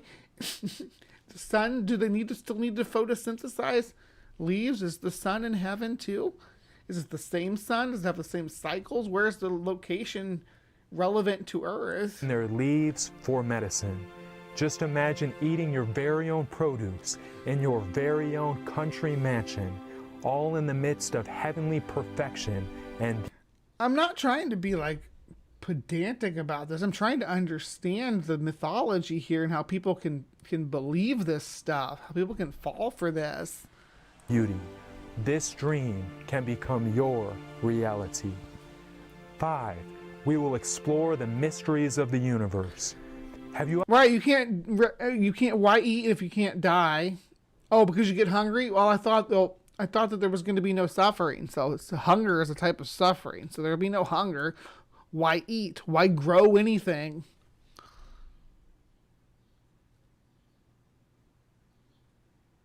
I love dandelions. I like dandelion tea and stuff. Have you ever wondered about other worlds that exist in distant galaxies? Or how about the mysterious depths of lakes and oceans? Heaven will be your chance to learn and explore. With unlimited time, perfect health, and supercharged brains, the perfect health whether you eat or not, right? So why do we need to eat? And are we exploring the earthly depths, or are we exploring heavenly depths when you talk about the sea and stuff? So are there fish and bugs in heaven? Sounds like there are, but only the ones that you pick, because we as Homo sapien, Homo sapiens, we choose to like butterflies because they're aesthetically pretty to us, right? Because the way they look, and we don't like mosquitoes, even though they pollinate too, but they also bite our skin. So what is the difference? Is it just things that humans like are in heaven and things that humans don't like? And some humans like things that other humans don't. I, for one, love spiders. Most people would not want spiders in heaven, but I would. For travel and learning are simply beyond our imagination. On this earth, we are limited in our ability to interact with wildlife. Because of sin, many beasts are ferocious and even deadly. But in heaven, this will not be the case. The wolf and the lamb shall feed together. The lion shall eat straw. Why? How is the lion going to eat straw? Is it going to have? You're going to change its teeth? Is it still a lion if you change its teeth? Because teeth are diagnostic to what it means to be a cat. Like the ox, and dust shall be the serpent's food. They shall not hurt nor destroy. And why do they need to eat it all? It's heaven. But there are animals in heaven. Let's stick with that. All my holy mountain, says the Lord. So in heaven, we will be able to truly enjoy and appreciate all of God's spectacular creation, even the large and powerful creatures. Boom! Just think of racing whales. A cheetah through the fields. How would you race the cheetah? Am I going to be able to run at 65 miles an hour with my BioSteel giant 15-foot body? I'm going to race cheetahs. Do the cheetahs have giant bodies too? BioSteel bodies like we do? I guess they'd have to be immortal. Or wrestling with the powerful grizzly bear, or even cuddling up with the mighty lion. There will be no more pain or death in God's eternal paradise. No more pain, so therefore no more hunger. So why eat? Only infinite joy. Finally, the most wonderful of all the activities of heaven. 6. We will be with Jesus. Only those who have learned. He was kind of arrogant though, right? I don't know if I want to hang out with that dude. There's other people I'd rather hang out with. To love and obey Jesus will be in heaven. They have allowed Jesus to transform their life and character, and now the greatest desires of their hearts have come true. God has always desired to be with us. From the Garden of Eden to the earthly sanctuary. And nobody's stopping him but himself. I was like, dude, I'm here. Come get me. Nope. To Jesus himself coming in the flesh. When sin and sinners are finally destroyed, we will be united with the God of the universe. And I heard a loud voice from heaven saying, Behold, the tabernacle of God is with men, and he will dwell with them, and they shall be his people. God himself will be with them and be their God. So God's going to always be watching you still, right? And you got to praise his glory. You're not allowed to stop talking about how awesome Jesus and God are. What's more, we will all come to the holy city together to worship him. And it shall come to pass that from one new moon to another, some black people. And from one Sabbath to another, all flesh shall come to worship before me, says the Lord. The amazing thing is, as inspiring as all these... Y'all want some super heavenly bio flesh to, or like, so we'll be like Avatar, kind of. We cannot even imagine how wonderful heaven will truly be. But as it is written, eye has not seen, nor ear heard, nor have entered into the heart of man the things which God has prepared for those who love him. It is beyond our wildest imaginations. Heaven awaits you, friend. It simply would not be the same without you. You were created to live there. And that's like, we're going to do some puddle analogies here. We were created to be there. It's like, oh, this is created just for me kind of nonsense. Douglas. Jesus has prepared a place just for you. Yeah. These spectacular activities of heaven can become your reality. Would you like to give your life to Jesus? No. Today. Would you like to recognize that you are a sinner worthy of death and that only Jesus, who died for you, can save you? I think it's weird that he made rules that he had to die for me. I think that that's problematic. I think that we should give him the side eye for saying, like, you know what? I made all this. Yeah. God made Adam and Eve, put them in the garden with this tree, said, don't eat from the tree. And then he he created a snake that would tempt them. And the snake tempted them, which he knew it would because he created the snake to eat from the tree. Eve ate from the tree, got Adam to eat from the tree. Sin happens. Everybody's in turmoil for years and years and years. And then God decides, you know what?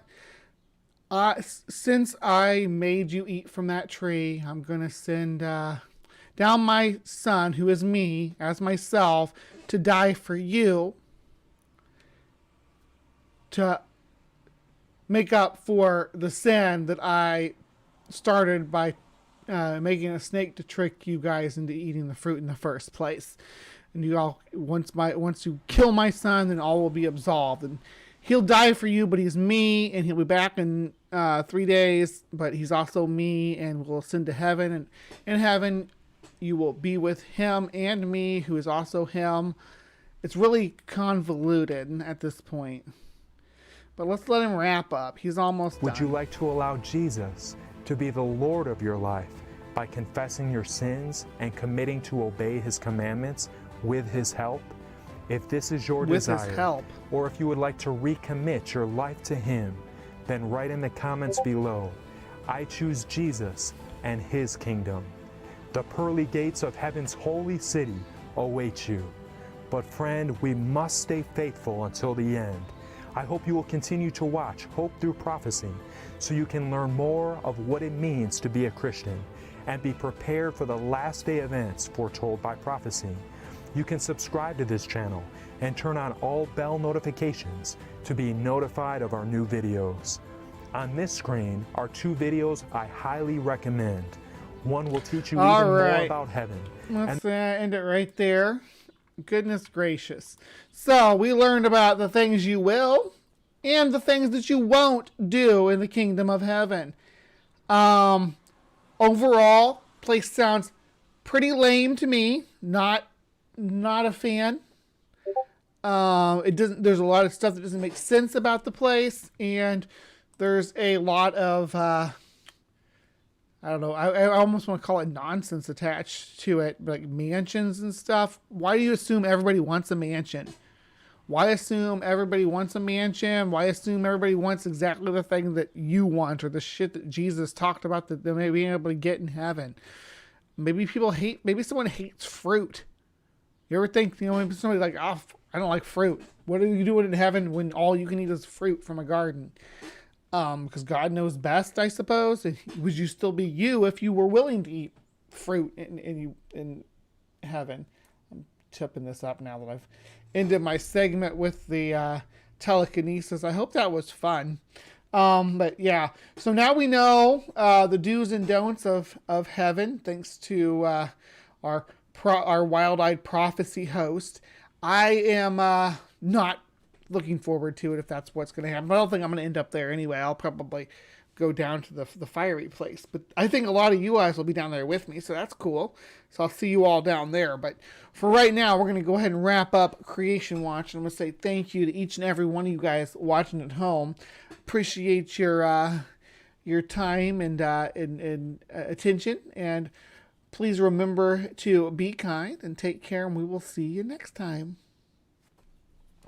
All right, my Live from the Hive audience, that's also too far over that way because I'm not supposed to be able to see my jacket. I keep those framed just right. There we go. That'll work. That'll work for now. Boom, boom. All right. So, stick around because we got plenty more show to come. Actually got 2 segments of HiveScience coming right after this. So I'll see you guys over there.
This legend raises a lovely problem. How does it come about that the face of a warrior is cut on the carapace of a Japanese crab? How could it be? The answer seems to be that humans made this face. But how? Like many other features, the patterns on the back or carapace of this crab are inherited. But among crabs, as among humans, there are many different hereditary lines. Now, suppose purely by chance, among the distant ancestors of this crab, there came to be one which looked just a little bit like a human face. Long before the battle, fishermen may have been reluctant to eat a crab with a human face. In throwing it back into the sea, they were setting into motion a process of selection. If you're a crab and your carapace is just ordinary, the humans are going to eat you. But if it looks a little bit like a face, they'll throw you back and you'll be able to have lots of nice little baby crabs that all look just like you. As many generations passed of crabs and fisher folk alike, the crabs with patterns that look most like a samurai face preferentially survived. Until eventually, there was produced not just a human face, not just a Japanese face, but the face of a samurai warrior. All this has nothing to do with what the crabs might want. Selection is imposed from the outside. The more you look like a samurai, the better your chances of survival. Eventually, there are a lot of crabs that look like samurai warriors.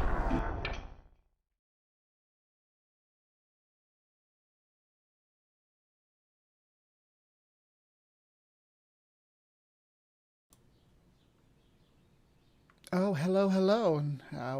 Welcome to HiveScience. Grief, this camera is driving me crazy today. I moved it to do the, readjusted it to do the telekinesis thing, and it threw it all off, so it's got me all over the place. Thank you for joining us today in HiveScience. I am Bree, your bombastic host, and today we have some eco news. And we have some strange science as well. And I'm just going to jump right into it because I'm excited to talk about this first thing. This article, it's not like a new concept or anything. This is a concept that's well defined. It's the Wallace line.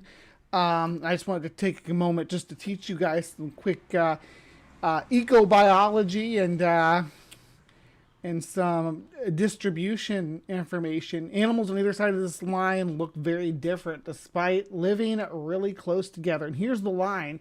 It doesn't run straight through. It goes, it bends around here. We get the Celebes Sea and then cuts back. Now this is Indonesia, the Indonesian area.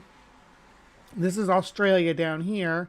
And of course this is the Southeast Asia right here.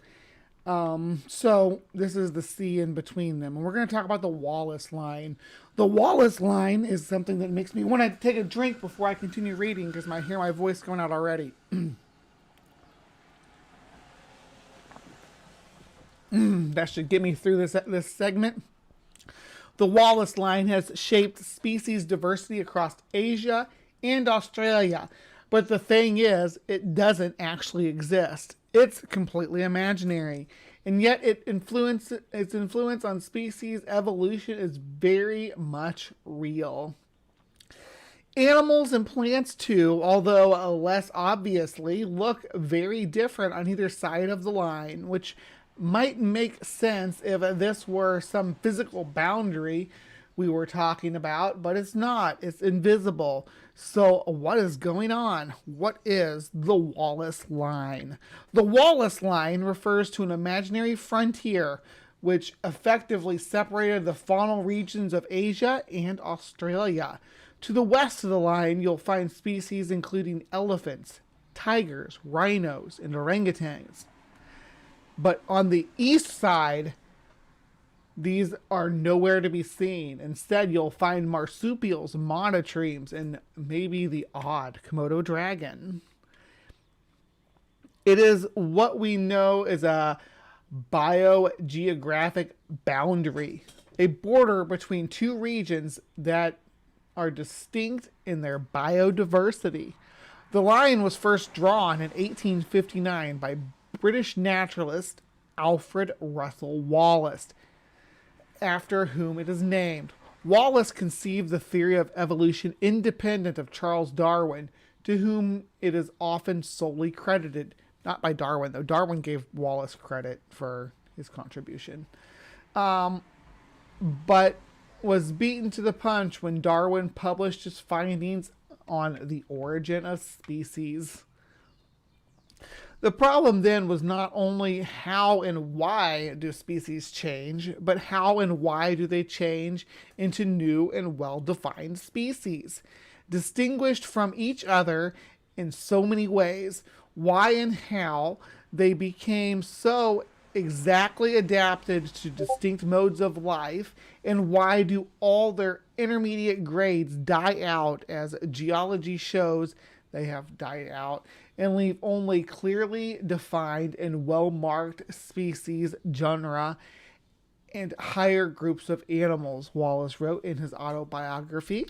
Despite being overlooked when it comes to evolution, Wallace's travels in Indonesia have ensured his infamy elsewhere as the first hypothesis of Wallace's line. Where is the Wallace line? The Wallace line weaves its way through the Malay archipelago, running from the Indian Ocean through Lombok and Makassar Strait all the way to the Philippine Sea. Its location has been tweaked several times in the 164 years since it was first proposed. Just 3 years ago, for example, it had to be redrawn after Christmas Island threw up a curveball, although it lies nearer to islands of the west that are west of the line. Half of the land mammals and reptiles have genetic heritage on the east side. What's going on? The secret of the Wallace line lies in plate tectonics, which wasn't validated as a theory until 50 years after Wallace's death. And then there's the Eons video about it. We can't watch that because I'm not going to get yoinked for doing a PBS coverage. The Malayan archipelago is one of the most complex tectonic regions in the world, home to several tectonic plates, which are responsible not only for its many volcanoes, but also its strange distinction in biodiversity.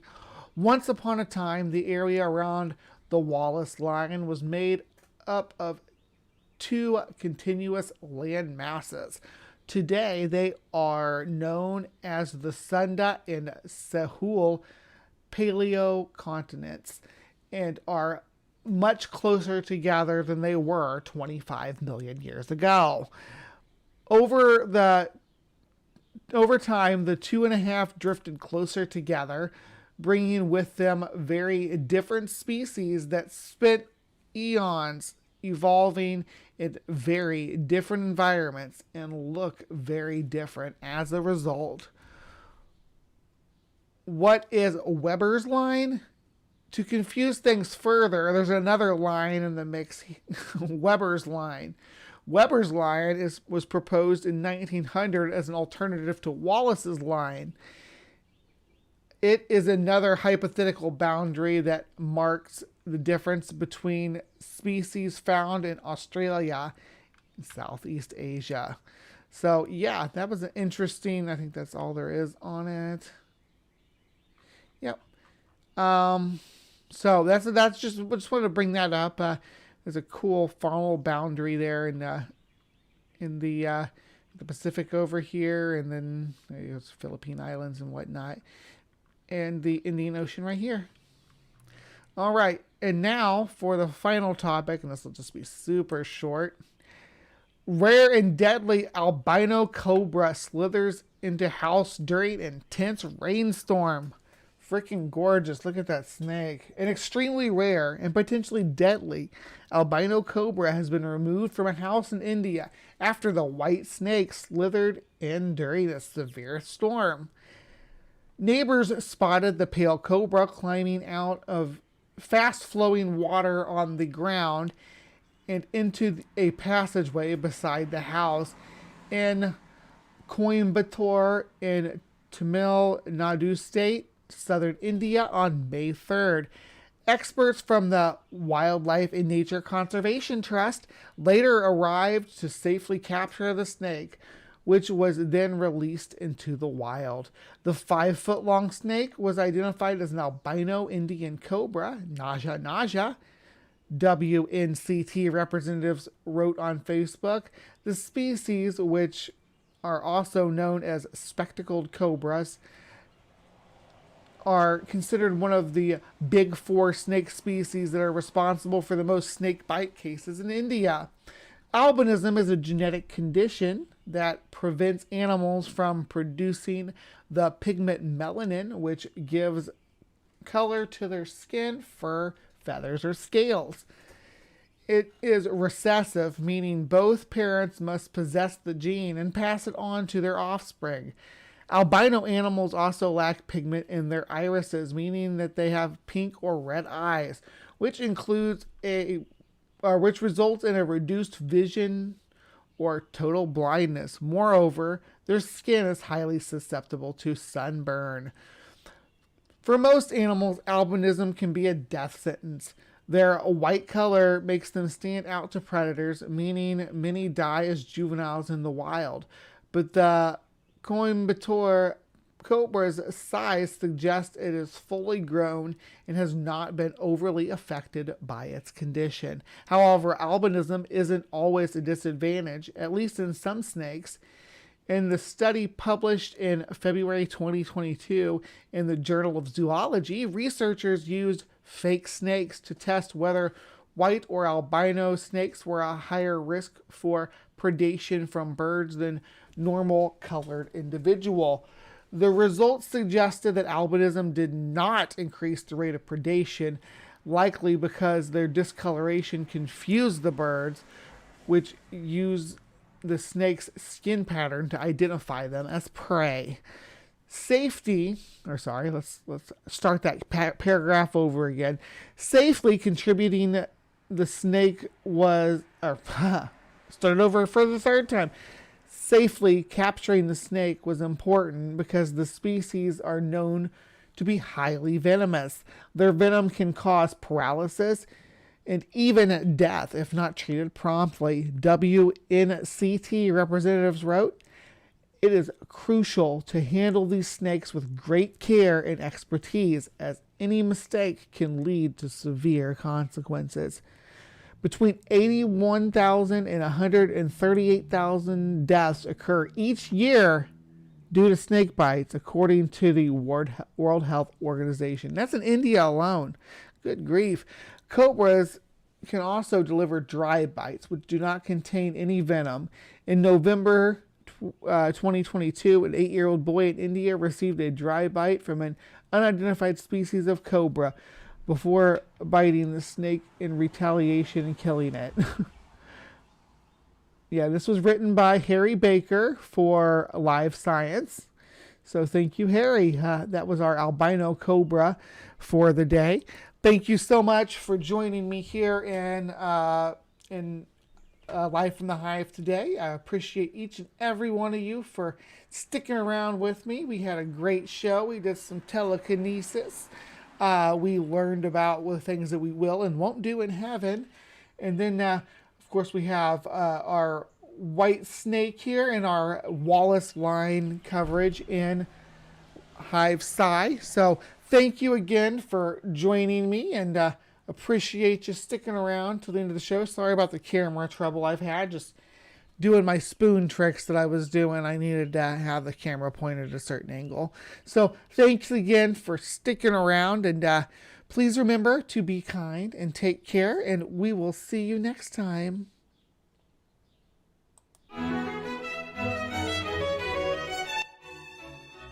Hello and welcome. Godless Granny is about a lot of things. That I was doing. I talk about any issue that affects me or on which I have strong opinions. For sticking around. Most frequently, that's religious issues, women's issues, transgender issues, and political issues. I believe in social justice and equality for all. I feel that everyone has a right to believe what they want, but that right doesn't absolve you of criticism of your beliefs. Thus, I criticize both outlying religious ideas and mainstream ideology. I welcome theists to discuss or debate their issues with me live on stream. Contact me on Twitter if you'd like to do that. I was a Christian for 42 years. In my last decade as a believer, I became increasingly liberal, seeing that as being more consistent with biblical ideas. But eventually, the cognitive dissonance between liberal thought and certain parts of the Bible brought me to evolve my theology. I still hung on to the inerrancy of the Bible and continued to look for ways to interpret the Bible to fit reality. But when it was proven to me that the biblical flood did not happen, thank you Aaron Ra, Vice Rhino, and Pelagia, there was no longer anywhere to go. I had to let go of inerrancy. But without the Bible, my faith had no foundation, and then I left the faith. I have since met people of faith who reject inerrancy. I find this a more honest faith, but I also find it a purely human construct. Why believe in a God if you have to make up the God and what the God is all about? I now criticize the very religious beliefs that I held for decades, as I now realize that they not only do not originate from a God that loves me, but that they were dangerous in that they limited me. They limited me as a person by discouraging thought and learning. It restricted my relationships and my ability to develop myself as a person. I hope to do several things here. I hope to reach others of my generation, as we are the primary people that are still holding on to this outdated ideology. Second, I hope to reach the younger generation, imploring them not to follow in my footsteps. And third, I hope to show how the younger generation who has already left the faith can reach their parents. What arguments did I find convincing that will likely convince their parents? So come on in, let's have a chat.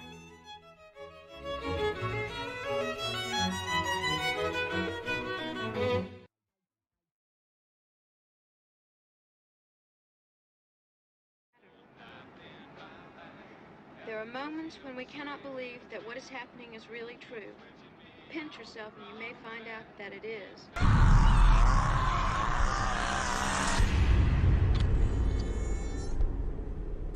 This heat is just driving me crazy. I don't know if I can take much more. The condition of retrogradation is contrary or inharmonious to the regular direction of actual movement in the zodiac.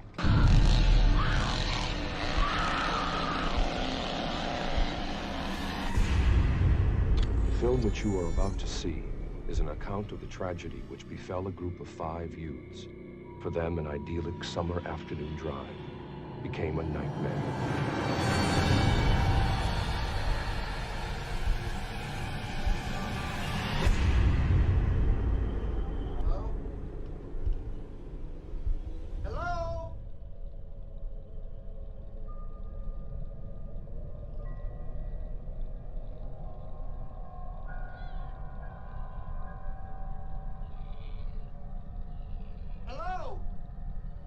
It is all the more tragic in that they were young. But had they lived very, very long lives, they could not have expected, nor would they have wished to see as much of the mad and macabre as they were to see that day.